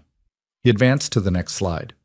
Mr. Cole has conducted a comprehensive analysis of our authentication and verification modules. Ethan? Ethan stood, his mouth suddenly dry. 15 pairs of eyes turned to him. He took a breath, centered himself, and began. Authentication is the gateway to any secure system, he said, surprised by how steady his voice sounded. It's also the most common point of failure. Our current implementation is robust for standard operations, but vulnerable to data inconsistencies and corruption. He walked them through his findings, using the slides he'd prepared but not reading from them, speaking instead to the underlying logic and risks. He explained the cascading pattern that had nearly destroyed the system, showed them the verification loops that amplified errors instead of containing them, demonstrated how a single corrupt data entry could trigger exponential failures. The fundamental issue, Ethan continued, is that our system trusts its own data absolutely. When that trust is violated, there's no graceful degradation, just catastrophic failure. He pulled up his final slide. My recommendations focus on 3 areas: implementing tiered verification protocols, establishing circuit breakers that isolate problems before they cascade, and creating fallback authentication pathways for when primary systems fail. One of the executives Ethan didn't know raised his hand, a man in his 60s with steel-gray hair. These sound like significant architectural changes. What's the implementation timeline? For basic circuit breakers and isolation protocols, approximately 2 weeks, Ethan replied. For the full tiered verification system, closer to 6 weeks. But the 2-week implementation would address the most critical vulnerabilities. And the cost? Ethan glanced at Reeves, who stepped in smoothly. We estimate approximately $200,000 in development costs for the complete implementation. The 2-week critical fix would be closer to $40,000. The executive, whose nameplate read Richard Townsend, CFO, made a note. Continue. Marcus presented next, his findings on transaction processing equally concerning. The module handled millions of dollars in financial data, and while it was secure, it wasn't resilient. A single point of failure could compromise entire transaction chains. Jennifer followed with quality assurance protocols, proposing more rigorous testing procedures and automated monitoring systems. When they finished, Lena stood again. Questions? Richard spoke first. This all sounds necessary, but I'm concerned about timeline. Henderson wants early access in 3 weeks. Can we deliver a safe system by then? No, Reeves said bluntly. Not the full system. We could provide sandboxed access to specific modules that have been hardened, but full system access would be premature. Henderson's contract is worth $12 million over 3 years, another executive said. A woman with sharp features and sharper eyes. Nameplate reading, Victoria Chen, VP Business Development. If we delay their timeline, they may walk. Nexus Corp is actively courting them. If we give them access to an unstable system and it fails during their testing, they'll definitely walk, Lena countered, and we'll lose credibility with every other potential client. We need a middle path, Patricia suggested. Limited access, carefully controlled environment, white glove support. Make them feel like VIP beta testers, not like we're hiding problems. Can we guarantee stability in a limited environment? Victoria asked, looking at Reeves. If we focus our resources on hardening the modules Henderson specifically needs, authentication, transaction processing, and basic analytics, yes. We could have those secured within 2 weeks. Reeves looked at his team. But it would require pulling everyone from other projects. Total focus on Atlas stabilization. Lena considered this. What about our other deliverables, the Meridian project, the Chen Industries integration? Those would be delayed, Reeves admitted. Meridian by at least 3 weeks. Chen by possibly 2 months. The room erupted in overlapping conversations. Victoria protested the Chen delay, arguing they couldn't afford to damage that relationship. Richard worried about the resource allocation costs. Another VP Ethan hadn't been introduced to raised concerns about team burnout. Through it all, Lena remained silent, listening, her expression unreadable. Finally, she raised one hand and the room went quiet. Here's what's going to happen, she said, her voice carrying absolute authority. Atlas stabilization becomes our company priority for the next 2 weeks. All necessary resources are allocated. Meridian and Chen clients will be informed of minor delays due to security enhancements, which is true. We give Henderson access in 3 weeks to a limited but bulletproof system. She looked around the table. And we use this as a learning opportunity. Every project team will review their own systems for similar vulnerabilities. I want comprehensive risk assessments on my desk within a month. Lena, the cost, Richard began. The cost of doing this right is less than the cost of another catastrophic failure, Lena interrupted. We nearly lost everything 2 weeks ago. That doesn't happen again. She closed her laptop with finality. Nolan, your team has full autonomy. Whatever you need, you get. Everyone else, support them however necessary. Meeting adjourned. People filed out, some still grumbling, others already on their phones making calls. Ethan started gathering his materials when Lena approached. Mr. Cole, a moment? Of course. She waited until most people had left, then spoke quietly. That was excellent work. Clear, comprehensive, honest about risks without being alarmist. You presented like someone who's been doing this for years. Thank you. I was terrified the entire time. A small smile. Good presenters usually are. It keeps them sharp. She paused. I'm curious, at any point during your analysis, did you consider softening your findings, making the problem seem less severe to avoid seeming overly negative? Ethan thought about it. No. You hired me to find problems and fix them. Pretending they're smaller than they are doesn't help anyone. That's the right answer, but it's not the answer many people give. They want to be liked, to fit in, to not rock the boat. Lena's gaze was intense. You're going to face pressure to compromise that honesty. From colleagues who feel threatened, from timelines that demand optimism, from your own desire to belong. Don't. The moment you start softening the truth is the moment you become just another voice in the chorus.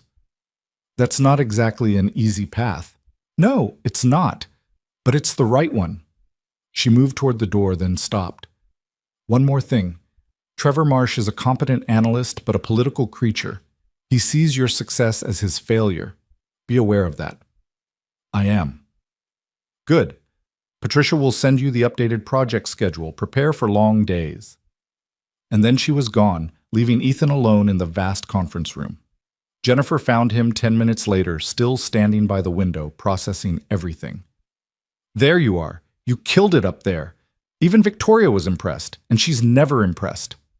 I think I just committed us to 2 weeks of insanity. Welcome to crisis mode. It's basically our natural state. Jennifer grinned. Come on, Reeves is gathering everyone for sprint planning. We need to figure out how to accomplish 6 weeks of work in 2. The sprint planning meeting was intense and chaotic.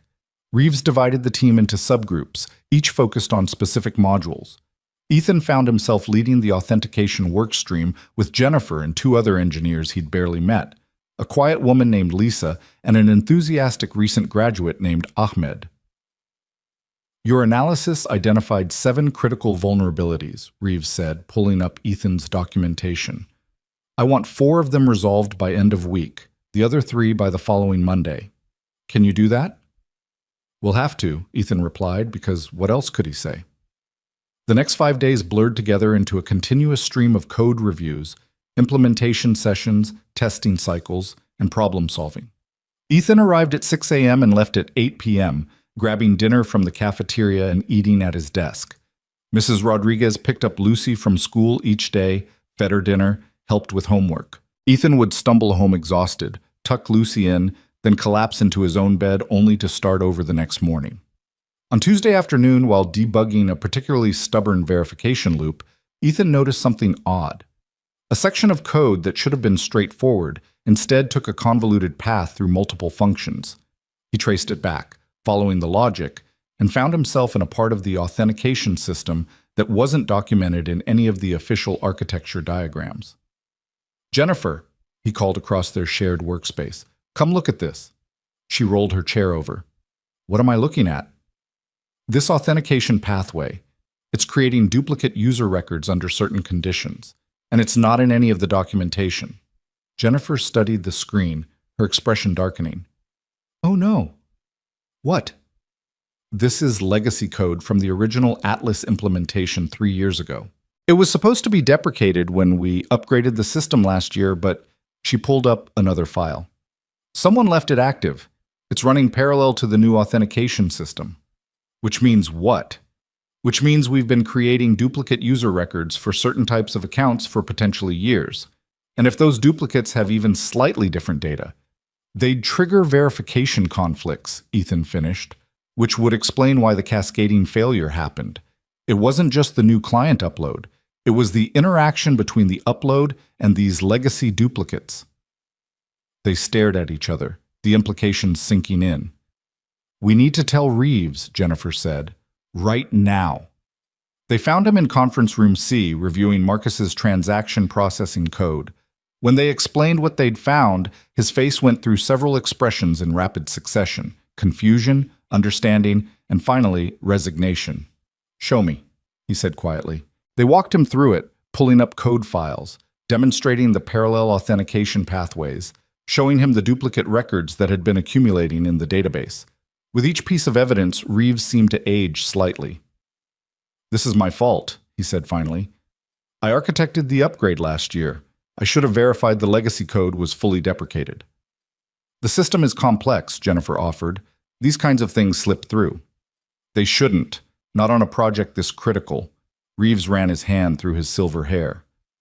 "How bad is it? How many duplicate records are we talking about?"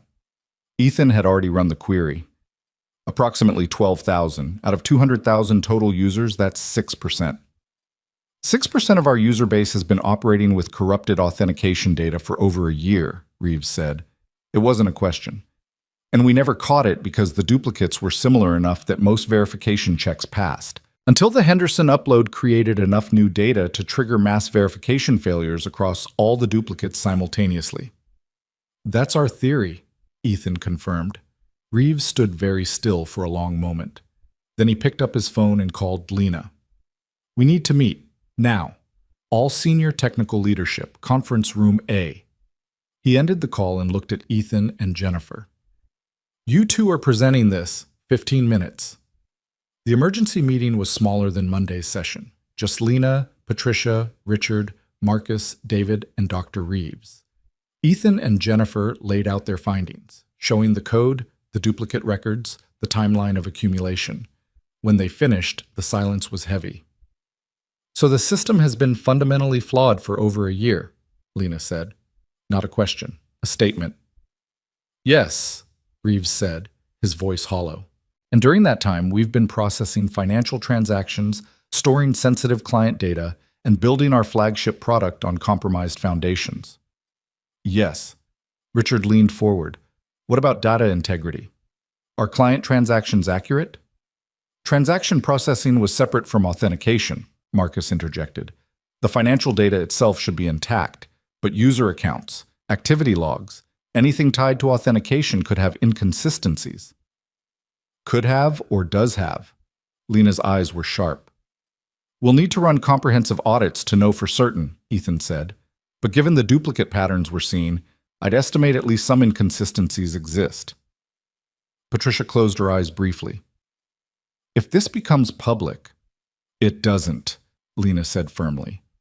"Not until we've fixed it and can demonstrate complete remediation. This is contained within this room." She looked at each person individually. "No one else learns about the scope of this issue. Officially, we're implementing security enhancements. The duplicate record situation is classified." "We can't keep this from the full team," Reeves protested. "They need to understand what they're fixing." "The core team, the people in this room, plus your immediate workstream leads, can know. But it doesn't go wider. We cannot afford panic or leaked information." Lena turned to Ethan. "Mr. Cole, you found this. What's your recommendation for fixing it?" Ethan took a breath, aware that 15 years of someone else's work hung on his next words. "We need to identify all duplicate records, determine which version is authoritative, merge the valid data, and deprecate the duplicates. Then we need to fully remove the legacy authentication pathway and verify the new system handles all cases correctly.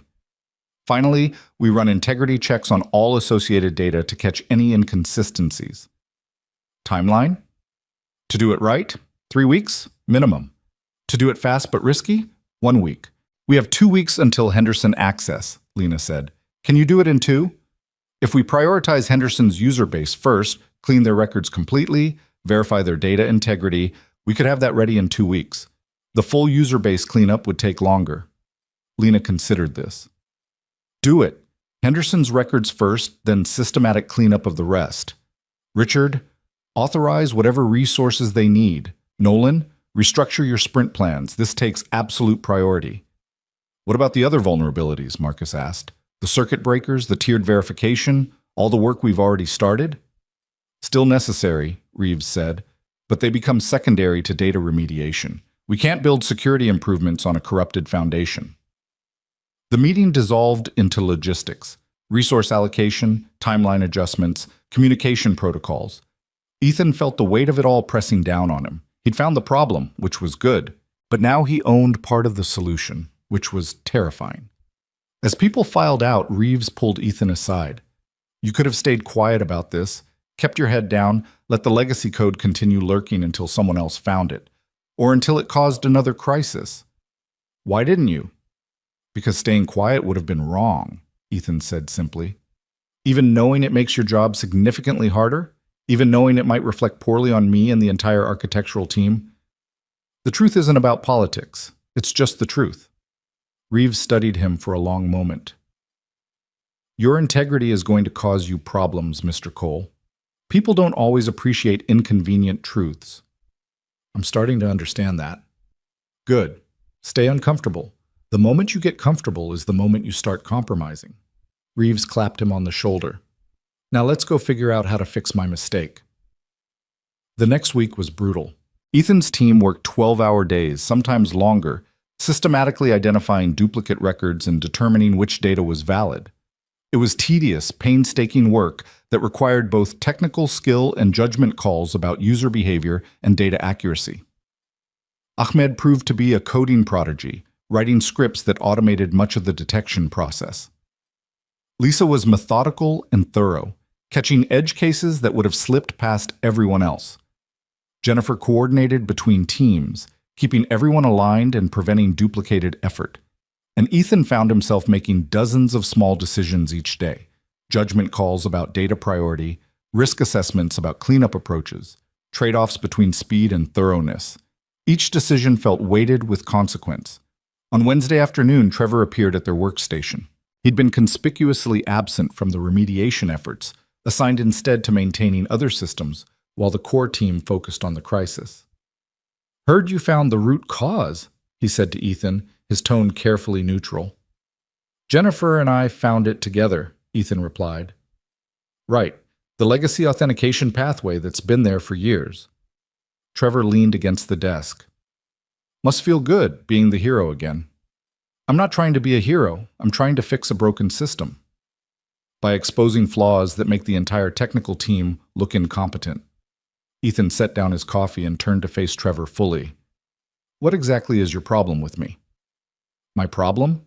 Trevor's fake friendliness dropped. My problem is that you've been here 3 weeks and you're already treated like some kind of expert. You're in executive meetings, making architectural decisions, getting credit for work that stands on the foundation people like me spent years building. And now you found this legacy code issue that makes everyone who came before you look like idiots. That's not what I'm trying to do. Doesn't matter what you're trying to do, that's the result. Trevor straightened. You know what I think? I think you got lucky. You saw one cascading failure that happened to match something you'd seen before, and you've been riding that luck ever since. But luck runs out, Ethan. And when it does, you'll be exposed as exactly what you are, an amateur playing in the professional leagues. He walked away before Ethan could respond. Jennifer, who'd been listening from her desk, rolled over. He's spiraling, she said quietly. Don't take it personally. How can I not take it personally? He basically just called me a fraud. He's scared. You represent everything he's been taught doesn't matter. Unconventional background, non-traditional path, raw problem solving over credentials. If you succeed, it invalidates his entire career narrative. Jennifer paused. Also, Reeves pulled him aside yesterday and told him his attitude was affecting team morale. Trevor knows he's on thin ice. I didn't ask for any of this. I know. But you're here now, and you're good at what you do. That threatens some people. All you can do is keep doing the work. Sound advice, but it didn't make Ethan feel better. He returned to the code, losing himself in the methodical process of data cleanup. It was easier than dealing with interpersonal politics. Thursday evening, as the office emptied and Ethan prepared to leave for another late pickup of Lucy, Marcus stopped by his desk. Got a minute? Marcus asked. Sure. They walked to the break room where Marcus poured 2 cups of coffee that had been sitting too long on the burner. He handed one to Ethan and leaned against the counter. I want to tell you something, Marcus said. About 6 years ago, I was in your position. New to the company, worked my way up without the right degree, constantly having to prove myself. And I made a choice that I've regretted ever since. Ethan waited. There was a project, not as big as Atlas, but significant. I found a security vulnerability that would have required weeks to fix properly. My manager at the time, he wanted to push the launch anyway, patch it later. He made it clear that if I insisted on fixing it first, I'd be seen as not a team player. Marcus stared into his coffee. So I stayed quiet. We launched, and 3 months later that vulnerability was exploited. We lost client data. There was a lawsuit. 2 people were fired. But not you. But not me. Because I hadn't officially reported the vulnerability. I just mentioned it in passing and then let it go. Marcus met Ethan's eyes. I kept my job by compromising my integrity, and I've had to live with that ever since. Why are you telling me this? Because I see you at a similar crossroads. You found problems, you're speaking up about them, and it's making you enemies. It would be easier to soften your findings, to go along to get along. And I want you to know that if you make that choice, you'll regret it. The short-term comfort isn't worth the long-term cost. Ethan thought about Trevor's accusations, about the exhaustion that came from constantly fighting to be heard, about how much simpler it would be to just blend in. I don't know how to do anything other than tell the truth, he said finally. Even when it's hard. Then don't learn how, Marcus said. The company needs more people like you, and fewer people like who I was 6 years ago. They finished their coffee in companionable silence, and when Ethan finally left for the day, he felt less alone. Friday morning brought news that should have been celebratory. They'd successfully cleaned and verified all user records in Henderson's dataset. The authentication system was running cleanly, the duplicates were resolved, and initial testing showed stable performance. It was a major milestone, but Ethan barely had time to appreciate it before the next crisis hit. At 11 a.m., Jennifer rushed to his desk, her face pale. We have a problem, a big one. She pulled up a data comparison on her screen. I was running final verification checks on the Henderson records, comparing pre-cleanup to post-cleanup data. And I found this. Ethan studied the screen. User engagement metrics, login frequencies, feature usage, transaction volumes. The pre-cleanup data showed one pattern. The post-cleanup data showed something completely different. The engagement numbers dropped, he said slowly, by almost 40%. Because the pre-cleanup data was inflated by the duplicates, Jennifer said, her voice tight. Every time a duplicate user logged in, it counted as a separate engagement event. We were double counting, sometimes triple counting user activity. The implications hit Ethan like a punch, which means all our analytics have been wrong. All the metrics we've been reporting to clients, all the engagement numbers we've been using to justify our value proposition, they've been artificially inflated by anywhere from 30 to 50%. Jennifer finished, for over a year. They stared at each other, the weight of this discovery crushing. Reeves needs to know, Ethan said. Now. But Jennifer grabbed his arm. Wait. Think about this. If we report this, it doesn't just affect Atlas. It affects every client contract we've signed based on these metrics. Henderson, Chen Industries, Meridian, all of them were sold on engagement numbers that were fundamentally false. That's fraud. That's unintentional data corruption that happened to produce favorable results, Jennifer said, though she didn't sound convinced. There's a difference. Is there? If we know the numbers were wrong and we don't correct them, that's intentional deception. Jennifer released his arm, running her hands through her hair. You're right. I know you're right. But do you understand what you're about to do? You're not just exposing a technical flaw. You're potentially destroying contracts worth tens of millions of dollars. You're going to make enemies of people way above your pay grade. What's the alternative? Keep lying to our clients? No, I don't know. She took a breath. Okay, we tell Reeves. But Ethan, this might be the thing that ends your career here before it even really starts. Then it ends. But at least I'll be able to look at myself in the mirror. They found Reeves in his office, reviewing code. When they explained what they'd discovered, he went very still. Then he closed his laptop carefully, almost mechanically. Show me the data, he said. They spent 30 minutes walking him through it. The pre-cleanup metrics, the post-cleanup reality, the scope of the inflation across different client accounts. With each data point, Reeves's expression grew more strained. This is catastrophic, he said finally. We've been selling clients inflated performance metrics for over a year.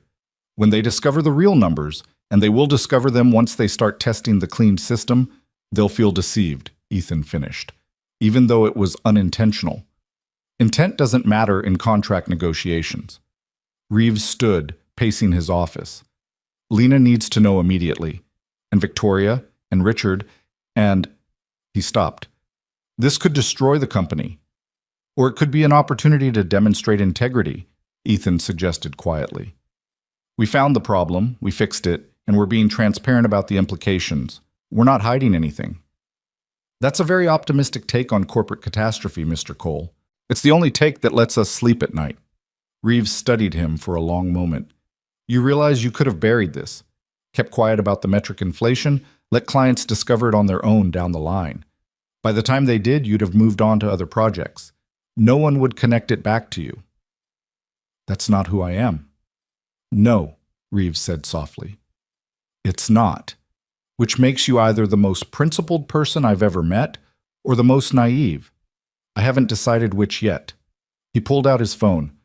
Let's go ruin Lena's day. The emergency executive meeting convened within an hour. Lena, Patricia, Richard, Victoria, and several other VPs Ethan had never met crowded into conference room A. The tension was palpable before anyone even spoke. Ethan and Jennifer presented their findings, laying out the data comparison with clinical precision.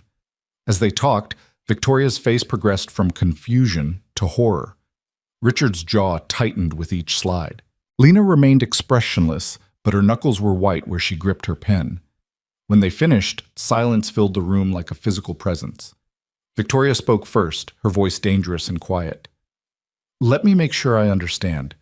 The engagement metrics we've been reporting to clients, the numbers that are literally written into contract value propositions, have been inflated by 30 to 50% for the past year. Yes, Ethan said. And when Henderson begins testing next week, they'll immediately see that their actual user engagement is significantly lower than what we promised. Yes. Which will likely void their contract and open us to breach lawsuits from them and every other client we've sold these false metrics to.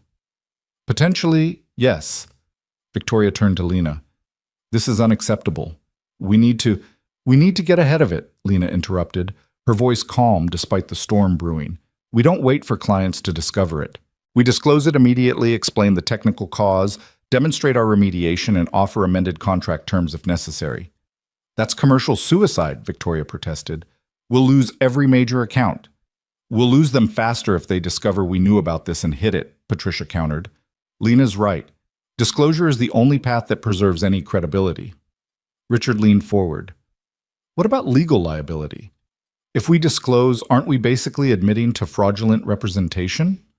We're admitting to an unintentional technical error that has been corrected, Lena said firmly. That's different from fraud.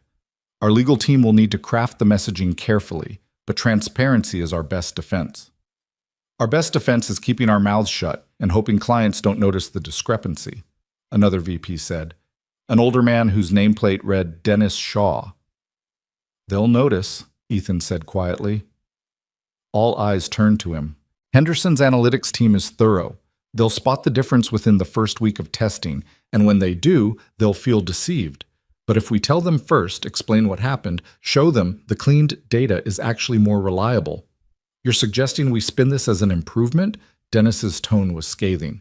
I'm suggesting we tell the truth and let clients decide how to respond, Ethan replied. Some will walk, but some might appreciate the honesty.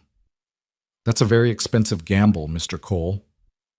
It's the right gamble, Lena said with finality. Here's what's going to happen. Legal and I will draft disclosure notices for all affected clients.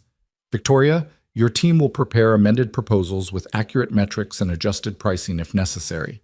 Nolan, your team continues remediation work but also prepares technical documentation explaining the issue and resolution.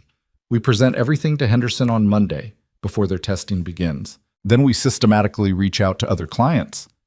Monday is in 3 days, Victoria said. Then we work through the weekend. Lena stood. I know this is a disaster, but it's a disaster we're facing honestly and transparently. That has to count for something. Meeting adjourned. Executive team, stay behind. Everyone else, thank you for your integrity in bringing this forward. Ethan, Jennifer, and Reeves filed out. In the hallway, Reeves stopped, leaning heavily against the wall. 20 years, he he said. "I've been building systems for this company for 20 years. And in 1 month, a junior analyst with no degree has found more critical flaws than I've identified in the past 5 years." Dr. Reeves, "No, let me finish."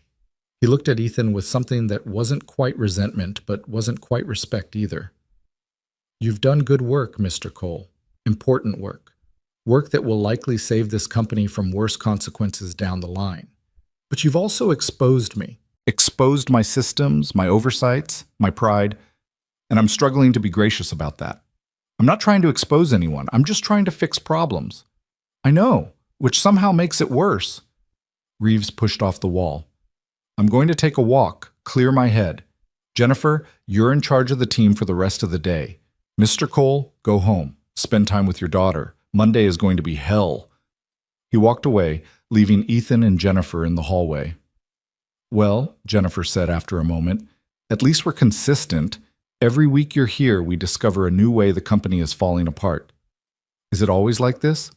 "No, usually it's much more boring. You've brought excitement to the workplace." She managed a weak smile. "Seriously, though, you did the right thing, both times. That takes guts." "Or stupidity." "Sometimes they're the same thing." Ethan left the office at 3 p.m., earlier than he'd been able to leave all week. He picked up Lucy from school personally for the first time in days, and her squeal of delight when she saw him waiting made everything feel slightly less overwhelming. "Daddy, you're here! Mrs. Patterson said you were very busy with important work, but I knew you'd come get me eventually."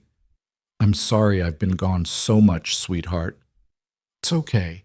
Mrs. Rodriguez makes really good grilled cheese, but I missed you." She grabbed his hand as they walked to the car. "Are you done saving the company yet?" Ethan had to laugh. "Where did you hear that?"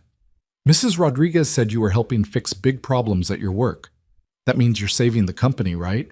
Like a superhero, but with computers." "Something like that." "That's cool. Can we get ice cream? Superheroes deserve ice cream." They got ice cream, 2 scoops each, sitting at a picnic table outside the shop, watching the autumn sun paint the sky in shades of orange and pink. Lucy chattered about school, about her best friend Emma, who had a pet hamster, about the book they were reading in class. Normal 7-year-old concerns that had nothing to do with corrupted databases or corporate catastrophes. "Daddy?" Lucy said, chocolate ice cream on her chin. "Are you sad?" "Just tired, baby." Mrs. Rodriguez says sometimes grown-ups say tired when they mean sad or worried. Is that what you mean? Ethan looked at his daughter, her mother's brown eyes, her perceptive nature that seemed beyond her years. He could lie, keep his burdens to himself. Or he could be honest. "Work has been really hard," he admitted. "I keep finding problems that make people upset. And I'm worried that by telling the truth about these problems, I'm going to make people not like me." Lucy considered this while licking her ice cream. "Mommy used to say that doing the right thing doesn't always make you popular, but it makes you able to look in the mirror." She paused. "I don't really understand what mirrors have to do with being good, but Mommy said it a lot." Ethan felt his throat tighten. "Your mom was very smart." "I know. That's why you married her." Lucy finished her cone. "I think you should keep telling the truth even if it makes people upset. Because then you can look in mirrors and also I'll be proud of you." "You're already proud of me?" "Super proud. You have the best job and the best brain, and also you let me have ice cream before dinner." She grinned. "Don't tell Mrs. Rodriguez about that last part." They drove home as darkness fell, and Ethan felt something settle in his chest. The situation at work was still dire. Monday would still be brutal. But he had Lucy's pride in his own integrity, and maybe that was enough. That night, after Lucy was asleep, Ethan's phone buzzed with a text from an unknown number. He opened it hesitantly. "Mr. Cole, this is Lena Whitmore. I wanted to thank you personally for your courage in bringing forward difficult truths.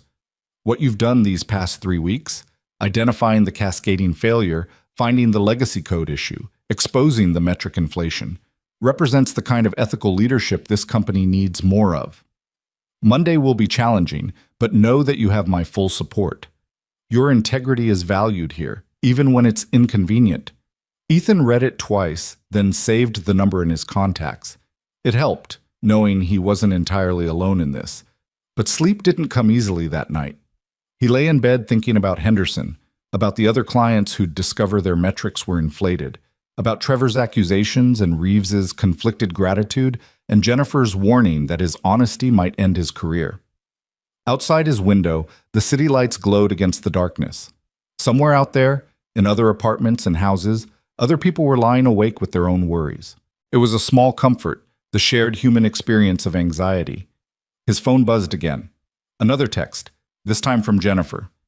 "Whatever happens Monday, you did the right thing. Remember that." Then Marcus. "Standing with you. We'll get through this." And finally David. "Integrity matters more than comfort. Sleep well if you can." Ethan set his phone down and stared at the ceiling. He'd been at Riverton Dynamics for 3 weeks. In that time, he'd helped prevent a catastrophic system failure, discovered a year-long data corruption issue, and exposed metric inflation that could cost the company millions. He'd made both allies and enemies, earned respect and resentment in equal measure. And on Monday, he'd have to face Henderson's executives and explain why every number they'd been promised was wrong. The thought should have terrified him, and it did. But beneath the fear was something else, a stubborn certainty that honesty, however painful, was the only path worth walking. He thought of Lucy's words, "Keep telling the truth so you can look in mirrors and I'll be proud of you." Simple wisdom from a 7-year-old. But maybe that's all he needed. Monday would come. The reckoning would happen, and Ethan would face it the only way he knew how, with truth, however inconvenient. He closed his eyes and, eventually, slept. Monday arrived with gray skies that matched Ethan's mood. He'd been awake since 4 a.m., running through scenarios in his head, each one ending worse than the last. By 6, he'd given up on sleep entirely and made coffee strong enough to strip paint. Lucy found him at the kitchen table, surrounded by printouts and notes, his laptop open to slides he'd reviewed a dozen times. "Big day?" she asked, climbing into the chair beside him. "The biggest. Are you going to save the company again?"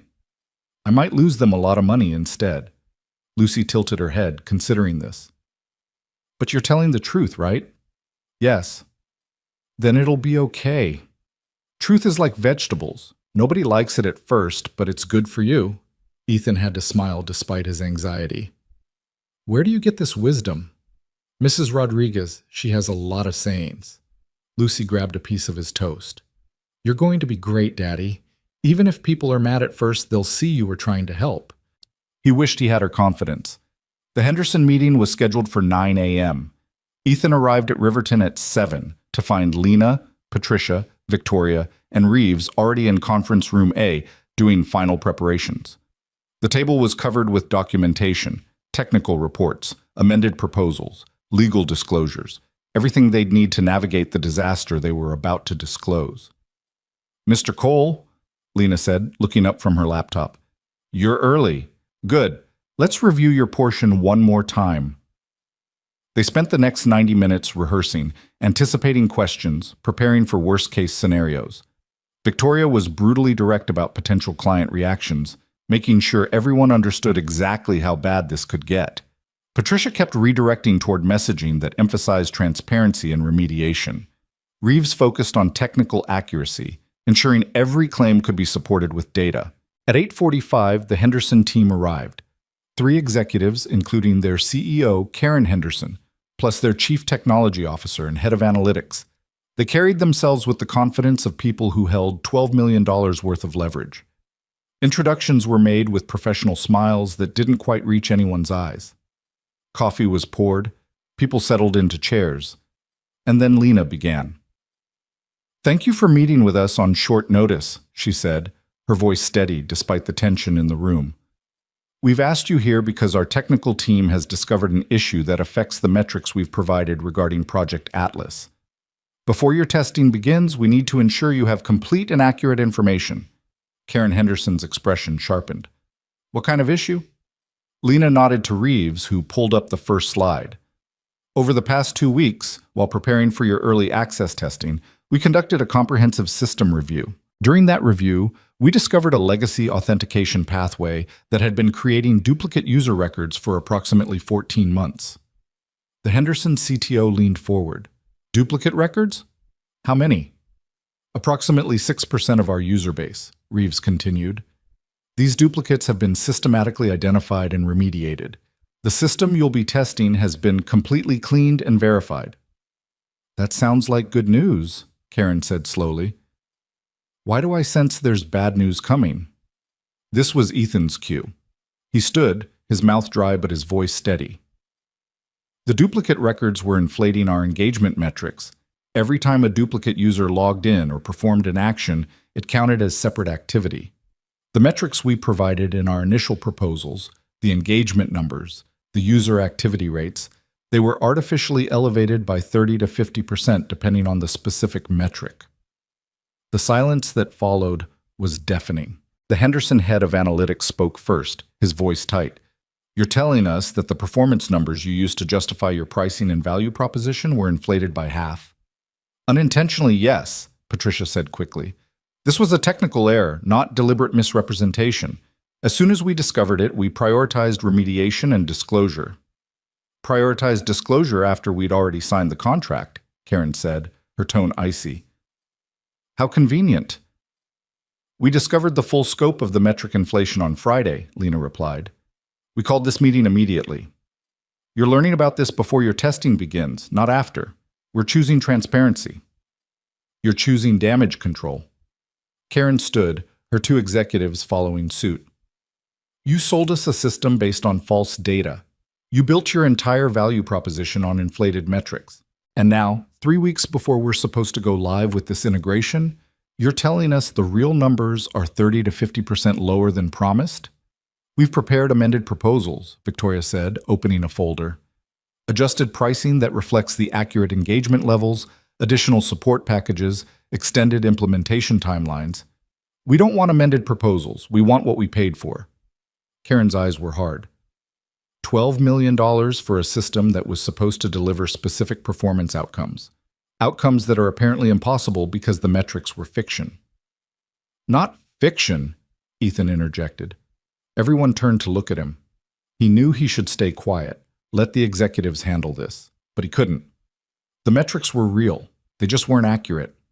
The duplicate records were creating noise in the data. Now that they're cleaned, the system is actually more reliable. The numbers are lower, yes, but they're true. You'll be making decisions based on accurate information instead of inflated statistics. Karen's gaze fixed on him. And you are? Ethan Cole, junior analyst. I'm the one who found the duplicate records issue. Well, Mr. Cole, I appreciate your dedication to accuracy, but from a business perspective, more reliable doesn't help us when the performance is 30% below what we were promised. She turned back to Lena. We need to discuss this with our board, but I'll be frank, this feels like grounds for contract termination. We understand your frustration, Lena said, but I'd ask you to consider what this disclosure represents. We could have stayed quiet, let you discover the discrepancy during testing, then blamed it on integration issues or configuration problems. Instead, we're being completely transparent about what happened and what it means. That transparency is worth something. It's worth exactly as much as the accurate metrics are worth, the Henderson CTO said, which appears to be significantly less than what we agreed to pay. Victoria stepped in with the amended proposals, walking through adjusted pricing structures and additional value adds Riverton was offering. The Henderson team listened, asked sharp questions, and ultimately promised to provide a response within 48 hours. When they left, the atmosphere in Conference Room A was bleak. That went about as badly as expected, Victoria said once they were alone. They didn't terminate on the spot, Patricia offered. That's something. They'll terminate after their board meeting, Victoria countered. And then they'll tell every other potential client in the industry about our inflated metrics. We're done. Lena was quiet, staring at the conference room door where the Henderson team had exited. Finally, she spoke. Maybe. Or maybe some clients will value honesty over perfection. We'll find out. She left without another word. Victoria followed, shaking her head. Patricia lingered long enough to squeeze Reeves's shoulder in silent support. Then she too departed. Reeves and Ethan sat alone at the massive conference table, surrounded by abandoned coffee cups and crumpled napkins. I'm sorry, Ethan said. I shouldn't have spoken up during the meeting. That probably made it worse. Actually, you were the only one who sounded genuine, Reeves replied. Everyone else was doing damage control. You were just explaining the truth. He rubbed his face, suddenly looking older than his years. Not that truth seems to matter much in contract negotiations. What happens now? Now we wait for Henderson to terminate. Then we start the same conversation with Chen Industries, Meridian, and every other client whose contracts are based on inflated metrics. We'll lose most of them. The company will take a massive revenue hit. There will probably be layoffs. Reeves looked at Ethan. And through all of that, you need to remember that you did the right thing, even when the consequences are painful. Will they fire me? I don't know. Lena values integrity, but the board values revenue. You've become the face of this crisis, fairly or not. When people look for someone to blame, he didn't finish the sentence. Ethan returned to his cubicle feeling hollowed out. The morning's drama had drained him, and it wasn't even 10 a.m. yet. He tried to focus on work. There were still system improvements to implement, code to review, but concentration eluded him. Jennifer appeared around 11, carrying 2 sandwiches from the cafeteria. Figured you hadn't eaten. Heard the Henderson meeting was rough. That's an understatement. Trevor's already telling anyone who'll listen that this is all your fault. Says if you just kept quiet about the metrics, Henderson would have been happy with the clean system. He's probably right. He's absolutely wrong, Jennifer set a sandwich in front of him. Happy clients who discover lies later become former clients with lawyers. You prevented a bigger disaster. Doesn't feel that way right now. They ate in silence for a while. Other team members passed by, some offering sympathetic nods, others avoiding eye contact entirely. Word had spread quickly. By lunch, everyone knew about the Henderson disclosure and its implications. At 2 p.m., Ethan's phone buzzed with an email. Subject line, mandatory all-hands meeting, 4 p.m. Jennifer saw it too. She'd received the same message. That's not good. No, Ethan agreed. It's not. The all-hands meeting took place in the largest conference space Riverton had, an auditorium-style room that could hold over 100 people. It was packed. Ethan found a seat near the back, trying to be invisible, but several people tracked his movement with knowing looks. Lena took the stage at exactly 4 p.m., flanked by Patricia and Richard. Her expression was composed but serious. Thank you all for gathering on short notice, she began. I know rumors have been circulating about Project Atlas and the Henderson account. I want to address those directly and honestly. She outlined the situation, the duplicate records discovery, the metric inflation, the Henderson disclosure. She was matter-of-fact, neither minimizing the problem nor dramatizing it, just presenting the truth. We are currently in conversation with all affected clients, Lena continued. Some may choose to amend their contracts. Others may choose to terminate. That's their right, and we respect it. What we won't do is hide the truth or compromise our integrity for short-term financial gain. A hand went up in the audience, someone Ethan didn't recognize. Lena nodded for them to speak. Are there going to be layoffs? The question everyone was thinking but afraid to ask. Possibly, Lena said, and the honesty was brutal. We're assessing the financial impact. If revenue decreases significantly, we'll need to make difficult decisions. But layoffs would be a last resort, and any affected employees would receive substantial severance and support. Another hand. Who's responsible for this situation? The room went quiet. Ethan felt eyes turning toward him. Lena's gaze swept the audience. The duplicate records issue resulted from a deprecated code pathway that wasn't fully removed during a system upgrade. That's a technical oversight, not malicious intent. The person who discovered it, and I won't name names because this isn't about individual blame, did exactly what we should want all employees to do. They found a problem, reported it immediately, and helped fix it. We should be grateful for that integrity, not looking for scapegoats. But if they hadn't found it, Henderson would still be a client, someone called out. If they hadn't found it, Henderson would have discovered the discrepancy during testing and terminated with cause, probably filing a lawsuit for misrepresentation, Lena countered, her voice sharp. We'd be in a worse position with less credibility. The discovery didn't create the problem, it exposed a problem that already existed. The meeting continued for another 30 minutes, with Lena fielding increasingly worried questions about job security, project continuations, and company stability. She handled each with the same direct honesty, making no promises she couldn't keep, offering no false reassurances. When it ended, People filed out in small clusters, speaking in low voices. Ethan tried to slip out unnoticed, but Trevor intercepted him in the hallway.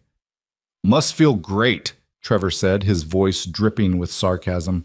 "You've been here a month, and you've already put everyone's jobs at risk." "I didn't create the problem. I just found it." "You could have found it more quietly. Or better yet, not at all. So we should have kept lying to clients. We should have let sleeping dogs lie until after the contracts were secure and we'd been paid." Trevor stepped closer, lowering his voice. "You know what your problem is, Cole? You think integrity is more important than survival.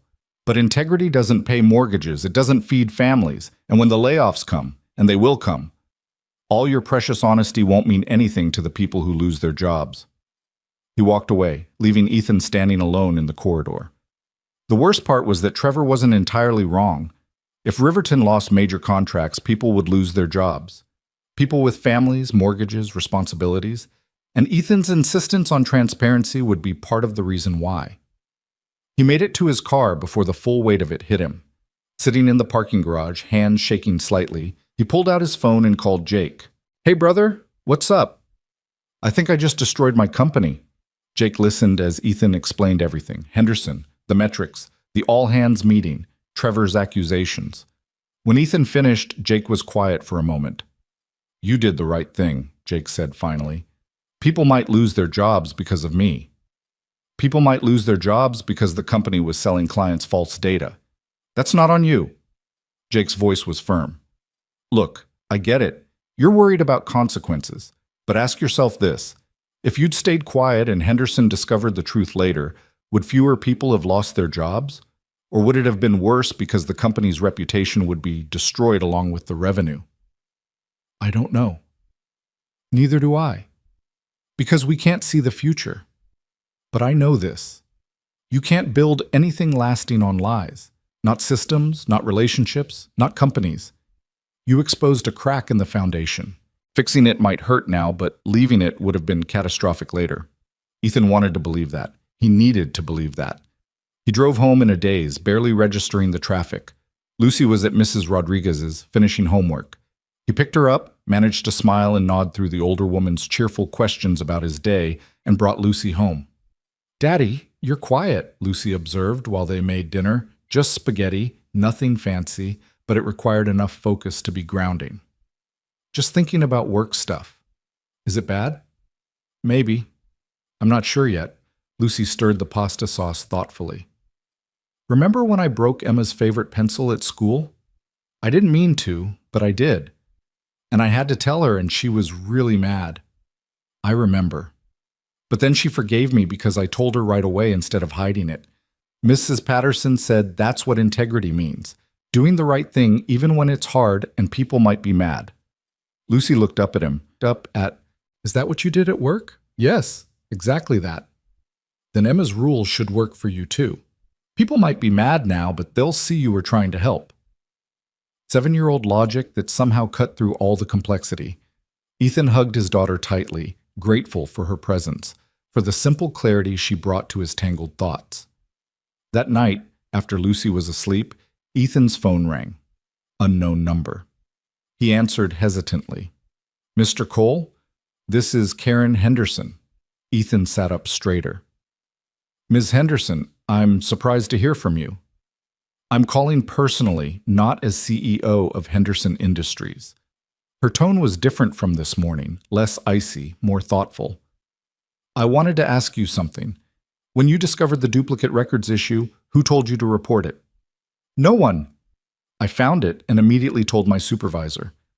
"And when you discovered the metric inflation, did anyone suggest you might want to stay quiet about it?" "Someone mentioned that it would be easier, but no one directly told me to hide it." Karen was quiet for a moment. "My company has been burned before by vendors who hid problems until they became crises. We've lost money, time, and trust because people prioritize short-term comfort over long-term honesty." She paused. "What you did this morning, standing up in that meeting and explaining the technical reality without corporate spin, that took courage. Probably stupid courage from a career perspective, but courage nonetheless. I wasn't trying to be courageous. I was just trying to be honest." Those are often the same thing, Karen sighed. I can't speak for my board or what they'll decide about the contract, but I wanted you to know that your honesty matters. It complicates things, yes. It costs money, absolutely, but it's also rare enough to be valuable. Thank you. That means a lot. Take care of yourself, Mr. Cole. People like you don't last long in corporate environments. They're either promoted rapidly or crushed entirely. I hope for your sake it's the former. She hung up, leaving Ethan staring at his phone. He wasn't sure if that call had made him feel better or worse. Tuesday morning brought another email from Lena. One-on-one meeting, 11 a.m., her office. Ethan spent the hours before the meeting trying to work, failing to concentrate and wondering if he was about to be fired. At precisely 11, he knocked on Lena's door. Come in, Mr. Cole. Her office was exactly as he remembered. Elegant, sparse, professional. Lena sat behind her desk, but gestured for him to take one of the chairs across from her, rather than the more formal seating arrangement. How are you holding up? She asked. Honestly, not great. Good. If you were fine after yesterday, I'd be concerned about your grasp of reality. Lena leaned back in her chair. I wanted to meet with you for two reasons. First, to tell you that Henderson's board met last night. They've decided to continue with the amended contract. Ethan stared at her. They're staying? At a reduced rate and with additional oversight provisions, but yes, they're staying. Lena's expression was carefully neutral. Karen Henderson personally advocated for continuing the relationship. She apparently values transparency more than most. I don't know what to say. Don't say anything yet. We're not out of the woods. Chen Industries is still deciding, and Meridian is furious. We'll likely lose at least one major contract, possibly more. But Henderson's staying is significant. It suggests that some clients will prioritize honesty over perfection. What's the second reason? Lena opened a folder on her desk. The second reason is that I need to make a decision about your future here. You've been with us for a month. In that time, you've identified multiple critical issues that my senior technical team missed. You've demonstrated integrity even when it was professionally risky. And you've also become somewhat controversial. Trevor's not the only one who thinks I should have stayed quiet. No, he's not. Several people have expressed concern that you're too willing to expose problems without considering political implications. There's a perception that you don't understand how corporate environments work. Lena paused. They're right, by the way. You don't understand corporate politics. You just do what you think is right and deal with the consequences. Is that a problem? It depends on your perspective. From a political standpoint, it makes you a liability. You're unpredictable, potentially disruptive, likely to say inconvenient truths at inconvenient times. Lena met his eyes. From a company health standpoint, you're exactly what we need. Ethan waited, not sure where this was going. I'm promoting you, Lena said. Senior analyst, effective immediately. 20% salary increase, direct report to Dr. Reeves, and a mandate to continue doing exactly what you've been doing, finding problems, and reporting them honestly. You're promoting me? After I nearly destroyed the Henderson contract? You nearly saved us from a lawsuit by exposing the problem before they discovered it themselves. That's worth a promotion. Lena slid a paper across the desk. There are conditions. You'll be working on a special task force focused on comprehensive system audits. We're going to review every major project for similar vulnerabilities. It will be tedious, detail-oriented work that will make you even more unpopular with people who don't want their systems scrutinized. But it's necessary. Ethan picked up the paper, a formal promotion letter, complete with new salary details that made his eyes widen. This is more than 20%. I rounded up. Consider it hazard pay for dealing with Trevor. Lena almost smiled. Do you accept? Yes. Absolutely yes, thank you. Don't thank me yet. This promotion comes with a target on your back. People who resent your rapid advancement, people who feel exposed by your audits, people who preferred it when problems stayed hidden. You'll need to develop thicker skin and better political instincts. I'm not sure I'm capable of either. Then you'll learn, or you'll burn out. But either way, you'll do it with integrity intact. Lena stood, extending her hand. Welcome to senior leadership, Mr. Cole. Try not to save the company more than once per quarter. It's exhausting. Ethan shook her hand, still processing. Senior analyst. Direct report to Reeves. 25% salary increase. He'd done the math quickly. It was enough to cover rent comfortably, enough to start saving, enough to feel like he and Lucy might actually be okay. He left Lena's office in a daze, the promotion letter folded carefully in his jacket pocket. In the hallway, he ran into Patricia. I heard congratulations are in order, she said warmly. Senior analyst. Well deserved. Thank you, though I'm not sure everyone will agree it's deserved. Not everyone needs to agree. Lena does, and that's what matters. Patricia lowered her voice. Between us, you've caused quite the stir. The exec team is split. Half think you're the best thing that's happened to our quality control in years. Half think you're a loose cannon who doesn't understand business realities. Lena clearly falls in the first camp. And you? I think you're exactly what this company needs, even if what we need isn't always comfortable. Patricia smiled. Keep doing what you're doing. Just maybe develop a slightly better sense of timing for your truth bombs. She walked away, leaving Ethan to wonder if better timing was even possible. Problems didn't wait for convenient moments. He returned to his cubicle to find Jennifer waiting with a bottle of sparkling cider and 2 plastic cups. Heard about the promotion, she said, pouring cider. I'd say you earned it, but honestly, you earned it about 3 times over. Henderson's staying, Ethan said. Did you hear that? I heard. Karen Henderson apparently told Victoria that she trusted companies willing to admit mistakes more than companies that pretended to be perfect, which is either very enlightened or very naive. I haven't decided which. Jennifer raised her cup. 2 uncomfortable truths and the idiots brave enough to tell them. Ethan clinked his cup against hers. 2 uncomfortable truths. They drank, and for a moment things felt almost normal. Then Trevor appeared at the cubicle entrance. Senior analyst, he said flatly. Congratulations. Trevor. No, really, congratulations. 1 month to senior level. That must be some kind of record. His smile was knife sharp. Of course, it helps when you're willing to throw the entire company under the bus to make yourself look good.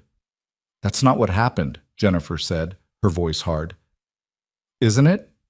Ethan finds problems, reports them publicly, makes everyone else look incompetent, and gets promoted for it. Seems pretty clear to me. Trevor focused on Ethan. Enjoy your promotion. Just remember that meteoric rises tend to end in meteoric falls, and when you crash, there won't be anyone there to catch you. He left before either of them could respond. He's going to be a problem, Jennifer said quietly. He already is a problem. No, I mean a serious problem. Trevor has connections on the board, family ties to one of the original investors. He can make noise that matters. Jennifer looked worried. Watch your back, Ethan. Seriously. The warning settled over him like a weight.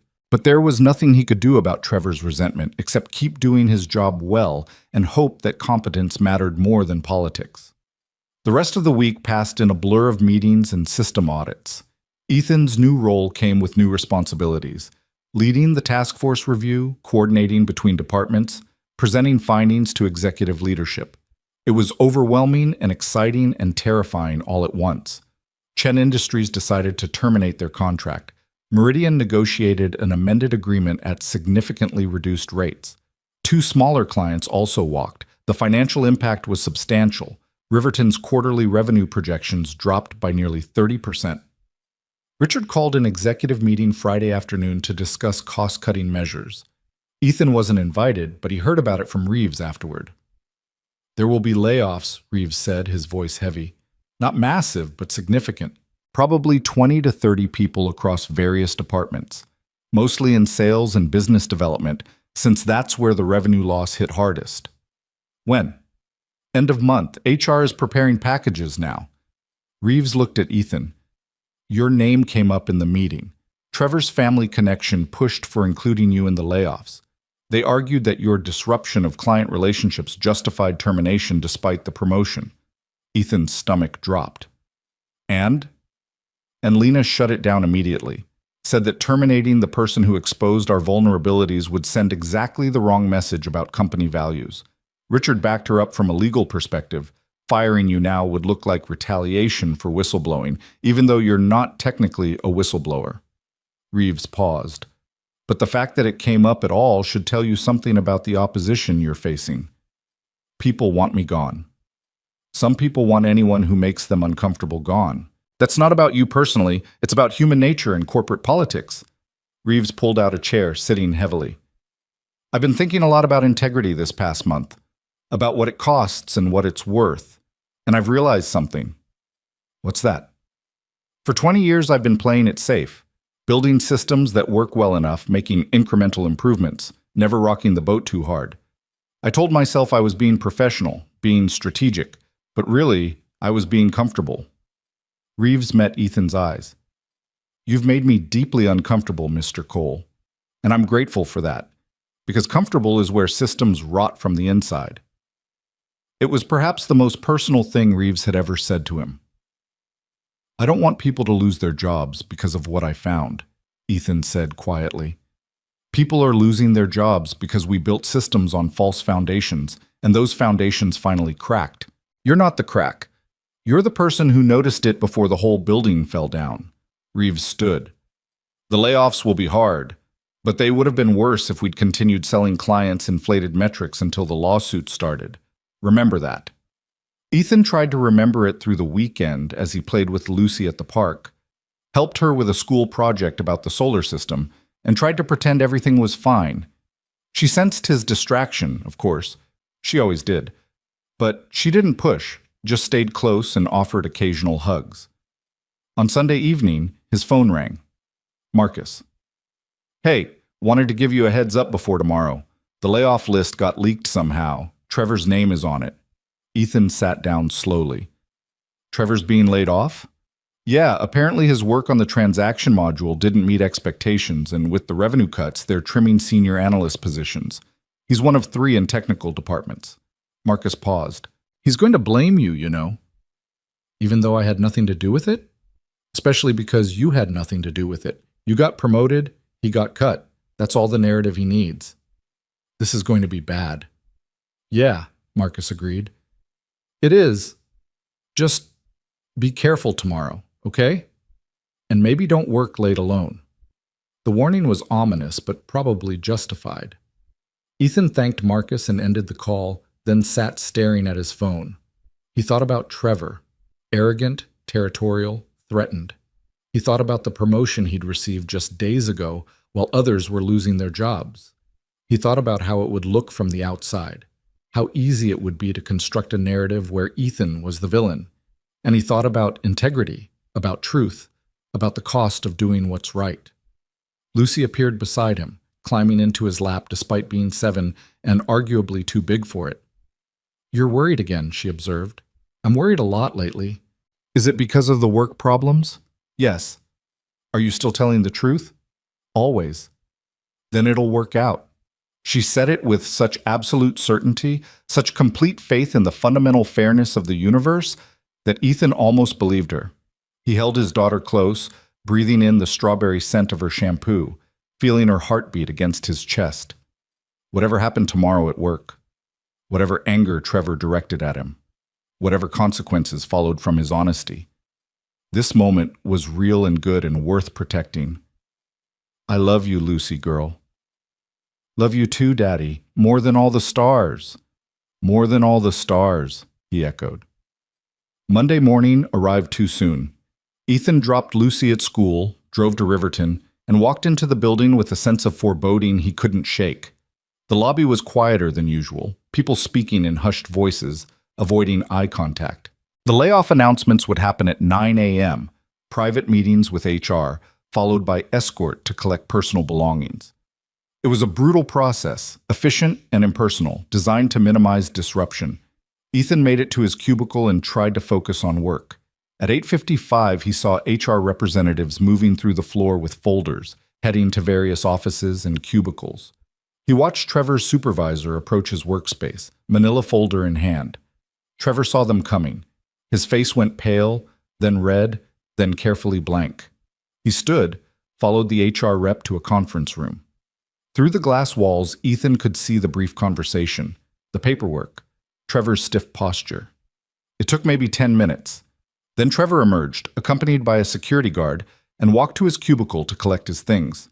People watched from their own workstations, the voyeuristic horror of witnessing someone else's professional execution. Trevor moved mechanically, putting belongings into a cardboard box, a coffee mug, some framed certifications, a few personal items. As he passed Ethan's cubicle, box in arms, their eyes met. The hatred in Trevor's gaze was pure and intense. His lips moved, forming words Ethan was glad he couldn't hear. Then Trevor was gone, escorted out by security, just another casualty of corporate restructuring. Jennifer appeared at Ethan's cubicle 20 minutes later, her face pale. "Did you see?" "I saw. There's going to be fallout from this. Trevor won't go quietly." "I know." And Ethan did know. Whatever came next, whatever Trevor did with his anger and resentment, it would be directed at him.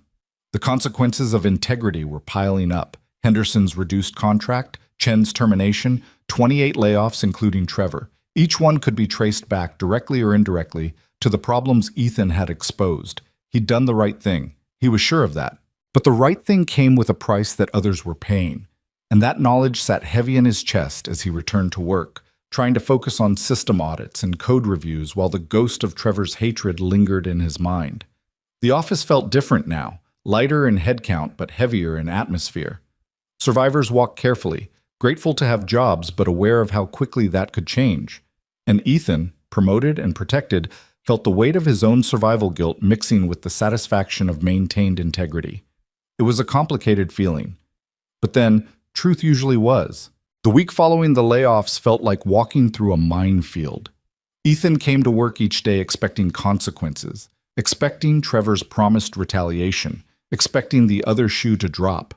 But days passed with relative quiet, tense and uncomfortable, but quiet. The System Audit Task Force consumed his attention. Ethan led a team of 6 engineers through comprehensive reviews of every major project, documenting vulnerabilities, proposing fixes, and presenting findings to increasingly nervous department heads. Nobody wanted to be the next person whose system had critical flaws exposed. On Wednesday afternoon, Jennifer burst into the conference room where Ethan was reviewing transaction logs with David and Lisa. "We have a problem," she said, her voice tight. "A big one." Ethan felt his stomach drop. "What kind of problem?" "Henderson problem. Their analytics team just reported anomalies in their test data. They're seeing transaction failures that shouldn't be possible with the clean system." David was already pulling up his laptop. "What kind of failures?" "Authentication loops, similar to the original cascading pattern. But that's impossible. We cleaned all the duplicate records, deprecated the legacy pathways." Jennifer looked genuinely confused. "It shouldn't be happening." They moved as a group to the war room, pulling in Marcus and Ahmed. For the next 2 hours, they dug through logs, traced code paths, and ran diagnostics. The pattern was clear. Henderson's test environment was experiencing exactly the kind of verification loops they'd spent weeks eliminating. "It's like the legacy code is still active," Lisa said, staring at the error patterns. "But we removed it. I personally verified the deprecation." "Unless someone restored it," Ahmed suggested quietly. Everyone stopped, looked at each other. "Who would do that?" Jennifer asked. "And why?" Ethan felt cold certainty settling over him. Someone who wanted to make it look like we didn't fix the problem. Someone who wanted Henderson to discover failures during testing. "Trevor," Marcus said. "He had access to the code base. He knew the system architecture." "He was laid off 6 days ago," David pointed out. His access was revoked immediately. "But he was here for half a day after the layoff announcement," Jennifer said slowly. "HR escorts you out after you pack your things, but there's always a gap. 20 minutes, maybe 30. Long enough to push a code commit restoring the legacy pathways," Ethan finished. "And if he used someone else's credentials, or if he'd already prepared the commit beforehand, he could have done it in 5 minutes. They looked at each other, the implications sinking in. "We need to tell Reeves," Marcus said. "Right now." Dr. Reeves listened to their findings with an expression that progressed from concern to fury. He pulled up the code repository history, scanning recent commits, checking access logs. "Here," he said, pointing at the screen. 6 days ago, 9:47 a.m., the morning of the layoffs, A commit restoring the deprecated authentication module, buried in a larger merge that looked like routine maintenance, attributed to... He paused, his jaw tightening. To your account, Mr. Cole. That's not possible. I didn't make any commits that morning. I was watching the layoffs happen. I know you didn't, but Trevor clearly knew your login credentials or found a way to spoof the commit under your name. Reeves pulled up more logs. He was clever about it. The commit included several legitimate bug fixes, so it wouldn't stand out in routine reviews. The legacy code restoration was hidden in the middle, easy to miss unless you knew what to look for. This is sabotage, David said. Corporate sabotage. We need to call legal. And law enforcement, Jennifer added. This isn't just getting fired. This is deliberately trying to destroy the company's relationships and credibility. Reeves picked up his phone. Patricia, I need you and Lena in conference room C immediately.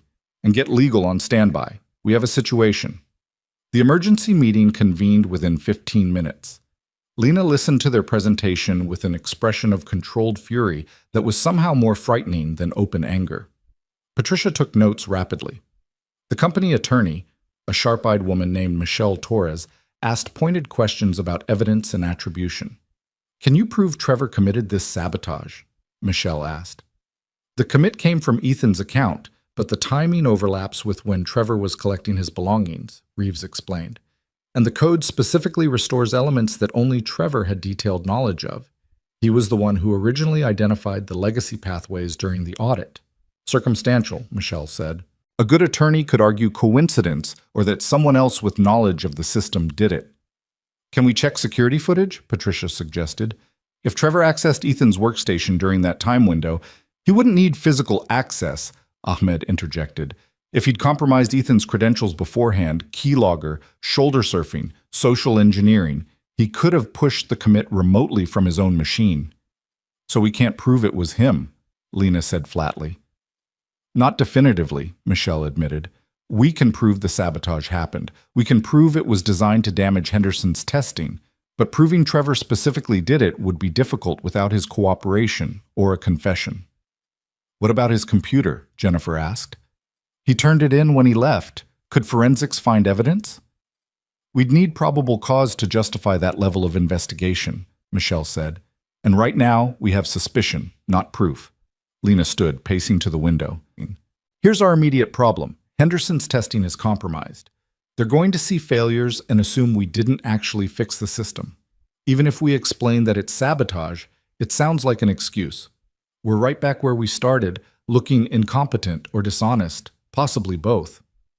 Unless we can fix it immediately and explain what happened, Ethan said. Everyone turned to look at him. We have the code history. We can show Henderson exactly what was changed, when it was changed, and that it happened after their testing environment was set up. We can demonstrate that it wasn't a failure of our original fix. It was deliberate sabotage. You want to tell them they've been sabotaged? Patricia looked skeptical. That's not exactly a confidence-building message. Neither is letting them discover failures and draw their own conclusions, Ethan countered. At least if we explain proactively, we're controlling the narrative.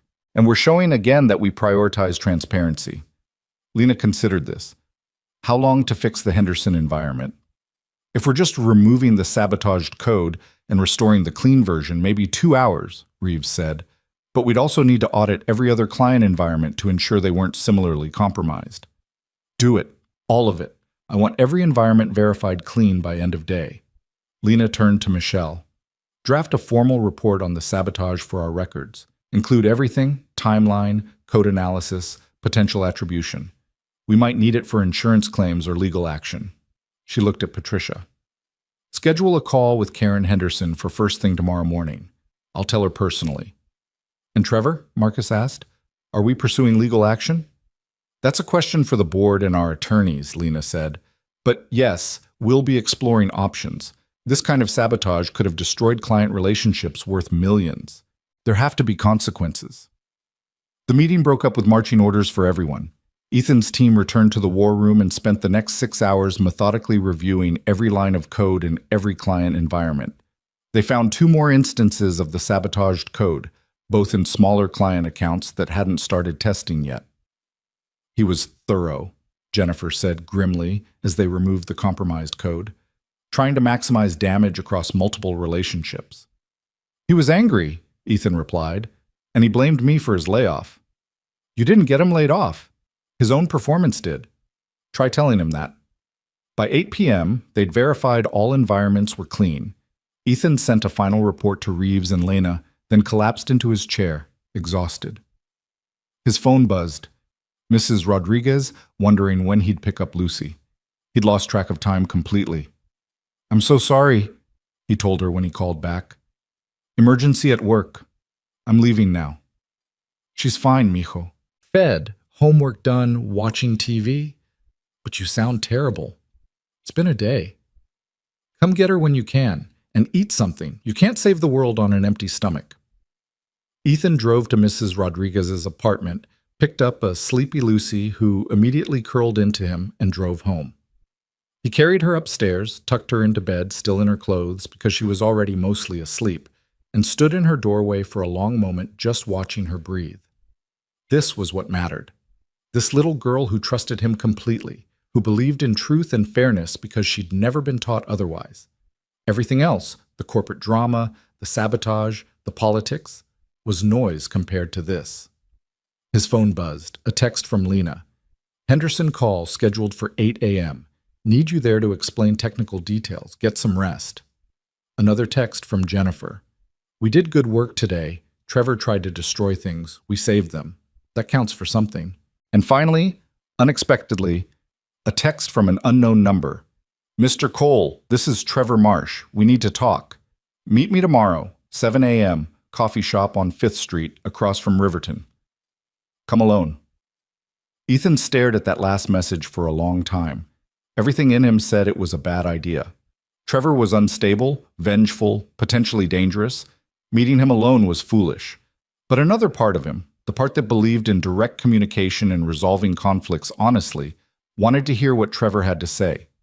He texted back, I'll be there.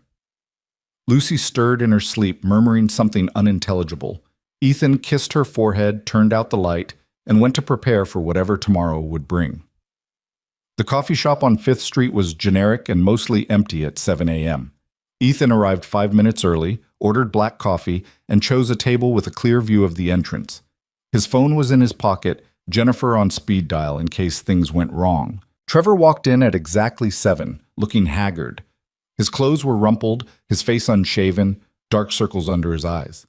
He'd lost the polished professional veneer that had always been part of his armor. Thanks for coming, Trevor said, sitting down without ordering anything. I wasn't sure I should. Probably shouldn't have, but here we are. Trevor stared at the table. I need to tell you something, and then you can do whatever you want with the information. Ethan waited. I sabotaged the Henderson environment, Trevor said, and the other 2 client accounts. Used your credentials. I'd been shoulder surfing your passwords for weeks, just in case I ever needed leverage. Did the commits the morning I got laid off. Figured it would take a few days for anyone to notice. He finally looked up. I wanted to destroy you. Wanted you to look incompetent. Wanted Henderson to terminate. Wanted everyone to see that you were just a lucky amateur who got in over his head. Why are you telling me this? Because it didn't work. Because you found it anyway, fixed it anyway, somehow turned even my sabotage into another demonstration of your competent integrity. Trevor's laugh was bitter. And because I'm tired. Tired of being angry, tired of blaming you for my own failures, tired of pretending I'm the victim here. Ethan didn't know what to say. I was a decent analyst, Trevor continued. Not great, but decent. But I spent more energy on politics than improvement, more time positioning than problem solving. And then you showed up and did everything I'd always been too afraid to do. Questioned authority, reported problems, prioritized truth over comfort. And you got rewarded for it while I got laid off. He paused. Except I didn't get laid off because of you. I got laid off because my work wasn't good enough and the company needed to cut costs. You just happened to be a convenient excuse. Trevor, let me finish, please. Trevor took a shaky breath. What I did was criminal. Corporate sabotage, computer fraud, probably half a dozen other charges. I could go to jail. Definitely will be sued. My career in this industry is over. He pulled an envelope from his jacket and slid it across the table. That's a full confession. Everything I did, how I did it, proof that you had nothing to do with it. Take it to Lena. Give it to the police, whatever you need to do. Ethan picked up the envelope, feeling its weight. Why? Because I can't live with myself otherwise. Because my anger at you doesn't justify what I did. Because, Trevor's voice cracked slightly, because you were right about integrity, about honesty, about doing the right thing even when it costs you. And I need to start living that way, even if it's too late to save my career. They sat in silence for a moment. Ethan thought about anger and resentment, about how easy it would be to hate Trevor for what he'd tried to do. But looking at the broken man across from him, he mostly felt tired sadness. What are you going to do now? Ethan asked. Turn myself in. Cooperate fully with any investigation. Try to make amends however I can. Trevor stood. I don't expect forgiveness. I just needed you to know the truth, and that none of this was actually about you. It was about my own fear and inadequacy.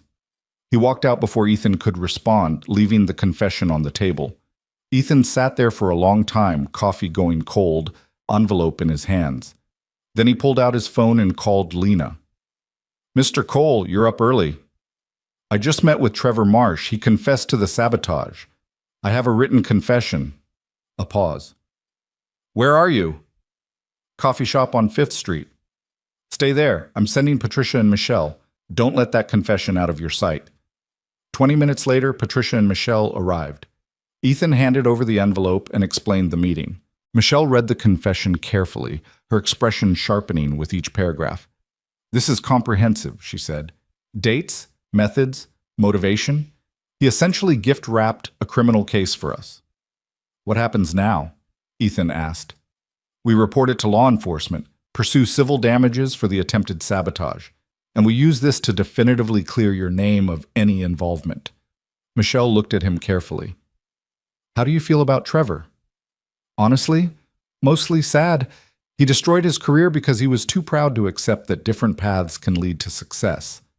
Patricia touched his arm gently. That's a remarkably gracious response to someone who tried to destroy your reputation. Hate takes too much energy. I'd rather spend it on things that matter. The Henderson call at 8 a.m. went better than expected. Lena explained the sabotage, provided documentation of Trevor's confession, showed them the timeline of fixes. Karen Henderson listened carefully, asked pointed questions, and finally leaned back in her chair, visible on the video call, with something that might have been a smile. So let me make sure I understand, Karen said.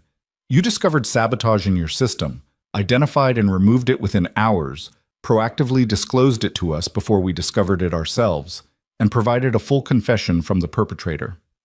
That's correct, Lena confirmed. And the saboteur was caught because your team was thorough enough to notice code anomalies during routine testing. Yes. Karen looked at someone off screen, then back at the camera. Ms. Whitmore, in my 20 years of working with technology vendors, I have never, and I mean never, encountered a company that handles problems with this level of transparency and speed. Most would have hidden the sabotage, blamed it on us, or tried to paper over it somehow. She paused. Our board was already impressed that we stayed with you after the metric disclosure. This seals it. We're not just continuing the contract, we're expanding it. We want Riverton handling our entire data infrastructure upgrade. Lena's composure cracked slightly. Expanding? Our CTO will send over the proposal details, but we're looking at approximately $18 million over 4 years. Assuming you're interested. We're interested. Good. I'll expect your team's proposal within 2 weeks.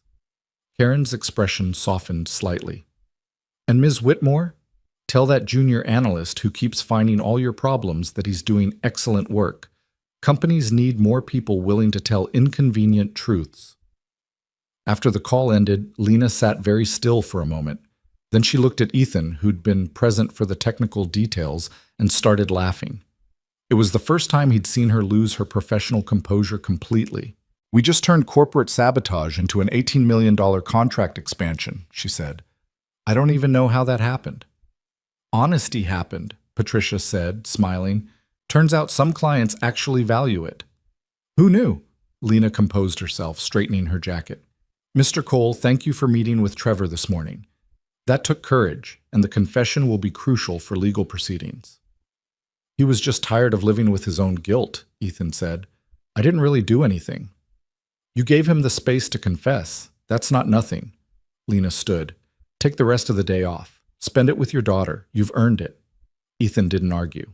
He left the office at 9 a.m., picked up Lucy early from school claiming a family emergency, which wasn't entirely untrue, and took her to the zoo.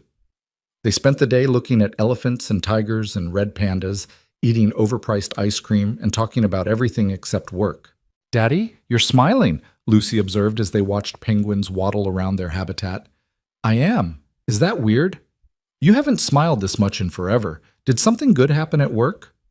Something very good. The problems got solved. All of them? Most of them. Some are still there, but they're manageable. Lucy took his hand. I'm proud of you. For fixing things and telling the truth even when it was scary. Where do you get this wisdom? You're 7. Mrs. Rodriguez says wisdom doesn't have an age limit. It just takes paying attention. Lucy swung their joined hands. Can we see the meerkats next? We can see whatever you want.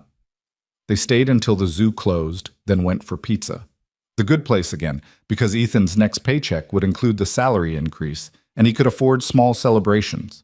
Lucy beat him at skee-ball 3 times in a row and declared herself the champion of the world. Driving home in the evening light, Lucy asleep in the back seat clutching a stuffed penguin they'd bought at the gift shop, Ethan felt something he hadn't felt in months. Peace. Not the absence of problems, but the presence of resolution. The certainty that he'd done his best, and it had been enough. His phone buzzed at a red light. A text from Jake. Heard through the grapevine that Henderson expanded their contract. Brother, you're killing it. So proud of you. Another from Jennifer. Trevor's confession is all over the company intranet. You're officially vindicated. Also, drinks to celebrate whenever you're free. You've earned them. And one from Dr. Reeves. Mr. Cole, the System Audit Task Force is being made permanent, reporting directly to Lena. She wants you to lead it. Details Monday. Well done. Ethan pulled into his apartment complex parking lot and sat for a moment reading those messages, letting them sink in. 6 weeks ago, he'd been a single father in a borrowed blazer, getting rejected at a job interview. Now he was a senior analyst leading a company-wide quality initiative with a salary that would let him and Lucy live comfortably, with the respect of colleagues and the trust of executive leadership. But more importantly, more than any of that, he could look at himself in the mirror and feel proud of the path he'd taken. The honest path, the difficult path, the right path. He carried Lucy upstairs, tucked her into bed, and stood in her doorway watching her sleep. Tomorrow he'd deal with whatever new challenges came. Tomorrow he'd lead meetings and review systems and navigate the ongoing complexity of corporate life. But tonight, he was just a father grateful for his daughter, for a job that paid fairly, for the chance to prove that integrity mattered. The weekend passed in comfortable domesticity. Ethan and Lucy cleaned the apartment, did laundry, baked cookies that came out slightly burned but tasted fine anyway. Jake and Sarah came over for dinner Saturday night, and they celebrated with cheap wine and cheaper beer, laughing about Ethan's meteoric rise from rejected applicant to department head in 6 weeks. You're like the corporate version of an action hero, Sarah said, slightly tipsy. Except instead of explosions, you have spreadsheets, and instead of saving the world, you save databases. It's very glamorous, Ethan deadpanned. Seriously, though, Jake said, more sober. You did something that most people never do. You stood by your principles even when it cost you, even when it would have been easier to look the other way. That matters. A lot of people paid a price for my principles. 28 people lost their jobs. 28 people lost their jobs because the company needed to cut costs after losing revenue from contracts based on false metrics, Jake corrected. That's not on you. You didn't create the problem. You exposed it. Big difference. Intellectually, Ethan knew that was true. Emotionally, he still carried the weight of those layoffs, but Jake's words helped lighten it slightly. Monday morning brought another surprise. Ethan arrived at work to find his cubicle empty, not abandoned, but literally empty. A note on his desk read, "Report to Office 23C, your new workspace." Patricia Office 23C was an actual office with walls and a door and a window overlooking the city. His belongings from the cubicle had been moved and arranged neatly. There was even a small plant on the windowsill he suspected Jennifer's doing. The nameplate beside the door read, Ethan Cole, Director of System Integrity. Director. Not Senior Analyst. Director. Lena appeared in the doorway before Ethan could process fully. Like your new office? Yes. Thank you. But Director? The System Audit Task Force needs appropriate authority to be effective, and given how thoroughly you've shaken up our quality control processes in 6 weeks, Director seemed appropriate. Lena entered the office, closing the door behind her. I want to be clear about what this role entails. You'll be reporting directly to me. Your job is to find problems in our systems, our processes, our projects. You'll have authority to audit any department, review any code, question any decision. And when you find problems, which you will, you'll report them honestly, even when it's uncomfortable. So basically what I've been doing, but with a title. And a budget, and a team of 6 full-time engineers who you'll select and manage. Lena handed him a folder. Job description, compensation details, team structure. Your salary is tripling from your original junior analyst rate. And before you ask, yes, the board approved it. Even Richard, who initially thought you were a reckless troublemaker, now sees the value in institutionalizing your approach to quality. Ethan opened the folder, saw the salary number, and had to sit down. It was more money than he'd ever imagined making. It was security for Lucy, college fund contributions, the ability to stop worrying about every unexpected expense. I don't know what to say. Say you'll keep doing what you've been doing. Say you'll keep finding problems and reporting them truthfully. Say you'll build a team that shares your integrity. Lena moved to the window, looking out at the city. Riverton almost died because we got comfortable with lies and convenient fictions. You saved us by insisting on uncomfortable truths. That needs to be embedded in our culture permanently, not dependent on one person's moral compass. But what about the people who resent the scrutiny, the ones who think I'm disruptive? They'll learn to adapt or they'll leave. We're building a different kind of company now, one that prioritizes genuine quality over comfortable mediocrity. She turned back to him. It won't be easy. You'll still find problems that make people angry. You'll still face resistance from departments that don't want oversight, but you'll have my full support and the authority to push back. And if I find problems in your decisions?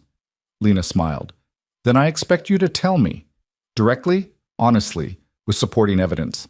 I'm not exempt from scrutiny. Nobody is. That's the whole point. After Lena left, Ethan sat in his new office, in his new chair, behind his new desk, and tried to absorb the magnitude of the change. 6 weeks ago, he'd been invisible. Now he had an office with his name on the door and authority to question anyone in the company. Jennifer appeared in the doorway, grinning. Director Cole has a nice ring to it. This is insane. This is deserved. You fundamentally changed how this company thinks about quality and transparency. That's director-level impact. She handed him a coffee. Also, Marcus, David, Lisa, Ahmed, and I have all applied to be on your permanent team, just FYI. You're all overqualified. We're all tired of working in departments where problems get hidden. We want to work somewhere that values finding and fixing them. Jennifer settled into one of the office chairs. You built something here, Ethan. Not just technical improvements, but a culture shift. People are starting to realize that honesty about problems is better than hiding them. That's huge. It's going to be a lot of work. The best things usually are. The rest of Monday was a blur of meetings and planning sessions. Ethan met with HR about team structure, with IT about system access, with Patricia about communication protocols. He reviewed his new budget, substantial enough to hire consultants or specialized tools when needed. He started drafting job descriptions for his team positions. By 5 p.m., he was exhausted but exhilarated. He packed up his laptop, new, upgraded, with processing power he'd never had access to before, and headed for the elevator. Dr. Reeves intercepted him in the hallway. Director Cole, congratulations. Thank you. I'm still processing. You should process this too. Reeves handed him an envelope. From me and several other senior technical staff, we took up a collection. Ethan opened it to find a gift card to a high-end clothing store. The attached note read, "For professional attire that doesn't smell like thrift stores. You've earned it. The technical leadership team." He looked up at Reeves, throat tight. I don't know what to say. Say you'll spend it, and say you'll keep challenging us to be better. Reeves extended his hand. You've taught this old architect some important lessons about humility and integrity. Thank you for that. They shook hands, and Ethan saw genuine respect in the older man's eyes. It felt like closure to the tension that had existed between them since that first chaotic Friday. Ethan picked up Lucy from after-school care. He'd enrolled her now that he could afford it, giving Mrs. Rodriguez a break from daily pickups. Lucy bounded to the car with her usual energy, chattering about her day. Daddy, guess what? I got an A on my solar system project. Mrs. Patterson said my Saturn was the most accurate in the class. That's amazing, sweetheart. And Emma invited me to her birthday party next weekend. Can I go, please? Of course you can go. And can we get her a present, a nice one, not just a coloring book? We can get her a very nice present, whatever you think she'd like. Lucy studied him suspiciously. Why are you being so nice? Did something good happen? Something very good. I got promoted again. Again, Daddy, you're going to run out of promotions soon. Ethan laughed, the sound genuine and free. Maybe, but I'm going to enjoy them while they last. They went to the grocery store, the nice one, not the discount place, and Ethan let Lucy pick out ingredients for a special dinner without checking prices first. It was a small thing, but it felt monumental. The absence of constant financial anxiety was a freedom he'd almost forgotten existed. At home, they cooked together, chicken parmesan that actually turned out well, salad with real vegetables, and garlic bread from scratch. Lucy set the table with exaggerated care, arranging napkins and placing the salt and pepper shakers precisely in the center. This is fancy, she declared, like we're celebrating. We are celebrating. You got an A, I got promoted, and we're together. That's worth celebrating. Over dinner, Lucy told him about Emma's upcoming party, about her friend Maya, who was learning to play piano, about her teacher's new glasses that made her look like a superhero. Normal 7-year-old conversation that felt precious specifically because it was normal. After dinner, while Lucy did homework at the kitchen table, Ethan's phone rang. Karen Henderson. Ms. Henderson, he answered, surprised. Good evening. Mr. Cole, I hope I'm not calling too late. Not at all. What can I do for you? I wanted to tell you something I didn't say in this morning's call with your CEO. When Trevor sabotaged your system, he was trying to make you look incompetent, but what he actually did was prove exactly how competent your team is. You found the sabotage within hours, traced it accurately, and fixed it before it could cause real damage. That's the kind of quality control most companies only claim to have. We got lucky with timing. You got thorough with process. There's a difference. Karen paused. I've convinced our board to add a clause to our expanded contract. We want you personally assigned to our account as the Quality Oversight Director. Not full-time, we understand you have broader responsibilities, but we want regular reviews from someone we know will tell us the truth. I'm honored, and a little surprised. Don't be. In business, honesty is rare enough to be valuable. You've proven you have it, even when it costs you. That's worth paying for. She paused. Also, between you and me, we're telling other companies about this, about how Riverton handled both the metric disclosure and the sabotage. You're becoming something of an industry case study in crisis management done right. After the call ended, Ethan sat staring at his phone. An industry case study. 6 weeks ago, he'd been nobody. Now he was being held up as an example of how to handle corporate crises with integrity. Daddy? Lucy appeared beside him, homework finished. Can we read together before bed? Absolutely. What are we reading? The chapter book about the girl detective. She solves mysteries by noticing things other people miss. Ethan smiled. Sounds familiar. They curled up on the couch together, Lucy leaning against him while he read aloud. She interrupted occasionally with questions or observations, her running commentary making the story longer but more enjoyable. By the time they finished 2 chapters, she was yawning. Bedtime, detective girl. But I'm not tired, Lucy protested, even as her eyes drooped. Sure you're not. Come on. He carried her to bed. She was getting heavier, growing up faster than he was ready for, and tucked her in carefully. She grabbed his hand before he could leave. Daddy, are we going to be okay now? Like, really okay? The question hit him hard. How long had she been carrying that worry? How much of his stress had she absorbed without saying anything? "Yes, sweetheart. We're really going to be okay. I have a good job that pays well. We can stay in our apartment. You can go to your school, and we don't have to worry about money all the time anymore. And you won't be so sad?" I wasn't. He stopped. She deserved honesty. "I was sad for a while, missing Mommy, worried about taking care of you, scared I wasn't good enough, but I'm better now. Still miss Mommy every day, but better." "Me too. Miss her and better." Lucy squeezed his hand. "I think she'd be proud of you for being brave and telling the truth, even when it was scary. I think she'd be more proud of you for being so strong and smart and kind when things were hard. Can we both be proud of each other?" "Deal." Lucy smiled sleepily. "Love you more than all the stars." "Love you more than all the stars," Ethan echoed. He watched her drift to sleep, her breathing evening out, her face peaceful in the dim light from the hallway. This was success, he realized. Not the title or the salary or the office with his name on the door. This moment, this peace, this security for his daughter. That was success. The next few weeks settled into a new rhythm. Ethan selected his team: Jennifer, Marcus, David, Lisa, Ahmed, and a new hire named Rachel, who came from a competitor specifically because she'd heard about Riverton's new approach to quality control. Together, they built systematic review processes, established clear reporting structures, and began auditing every major system in the company. They found problems. Of course they did. A security vulnerability in the customer database, inefficient code in the analytics platform, undocumented dependencies in the payment processing system.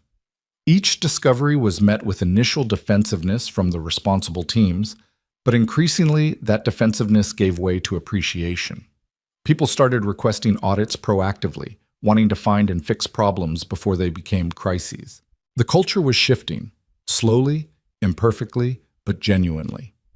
3 months after Ethan's first day at Riverton, the company held its quarterly all-hands meeting. Lena stood on the stage and announced that Riverton had not only recovered from the revenue losses, but exceeded previous projections. Henderson's expanded contract had attracted other clients who wanted the same level of transparency and quality control. The metric disclosure that could have destroyed the company had instead become a differentiator. "We learned something crucial this quarter," Lena said to the assembled employees. "We learned that honesty about problems is better than perfection without problems. We learned that clients value integrity over polish. And we learned that creating a culture where people can report issues without fear leads to better outcomes for everyone." After the meeting, several people approached Ethan to thank him for finding problems in their systems, for helping them improve, for showing that quality control didn't have to be adversarial. It felt surreal. Karen Henderson visited the office in person one afternoon, touring the facilities and meeting with various teams. She made a point of visiting Ethan's department, where his team was deep into auditing the new client onboarding system. "This is impressive," Karen said, watching them work. "Systematic, thorough, collaborative. This is what quality control should look like." "We're still figuring it out," Ethan admitted, "making mistakes, learning as we go." "That's the point. You're building something new, and you're doing it with integrity." Karen handed him her card. "When you're ready to move on from Riverton, and eventually you will be, call me. Henderson Industries could use someone like you." "I'm not planning to move on anytime soon."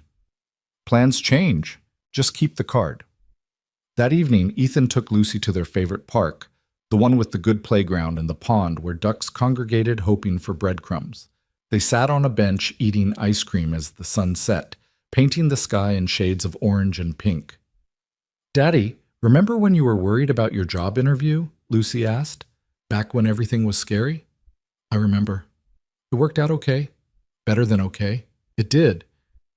So maybe when things are scary, they can still work out." Ethan pulled her close. "That's very wise, Lou. I learned it from you. You were scared, but you did it anyway. That's what brave means." They sat in comfortable silence, watching ducks paddle across the pond, listening to other children play on the swings. Normal evening sounds that felt like contentment. Ethan thought about that first interview, about sitting in conference room B with people who'd already decided he didn't belong. He thought about the panic when the system crashed, the terror of the Henderson disclosure, the exhaustion of the audit work, the pain of watching Trevor self-destruct. He thought about all the moments when staying quiet would have been easier, when bending the truth would have been more comfortable, when looking the other way would have been simpler. And he thought about where those choices had led. To this moment, this bench, this daughter beside him, this life that felt stable and secure and honest. "Daddy?" Lucy interrupted his thoughts. "What are you thinking about?" "Just that I'm glad I told the truth, even when it was hard." "See? Truth is like vegetables. Good for you." She grinned, ice cream on her chin. "Can we come back here on Saturday?" "We can come back here whenever you want." "Every Saturday forever?" "Every Saturday forever," Ethan agreed. They stayed until the park lights came on and a gentle voice over the loudspeaker announced closing time.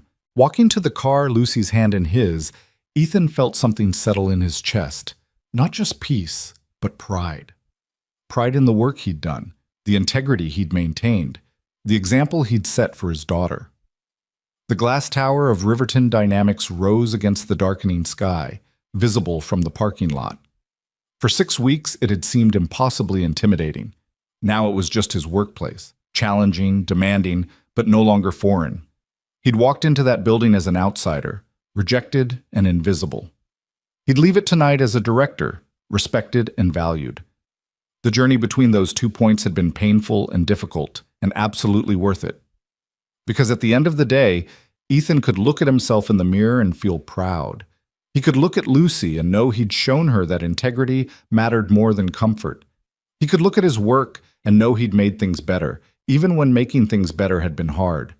And that, all of that, was enough. More than enough. It was everything.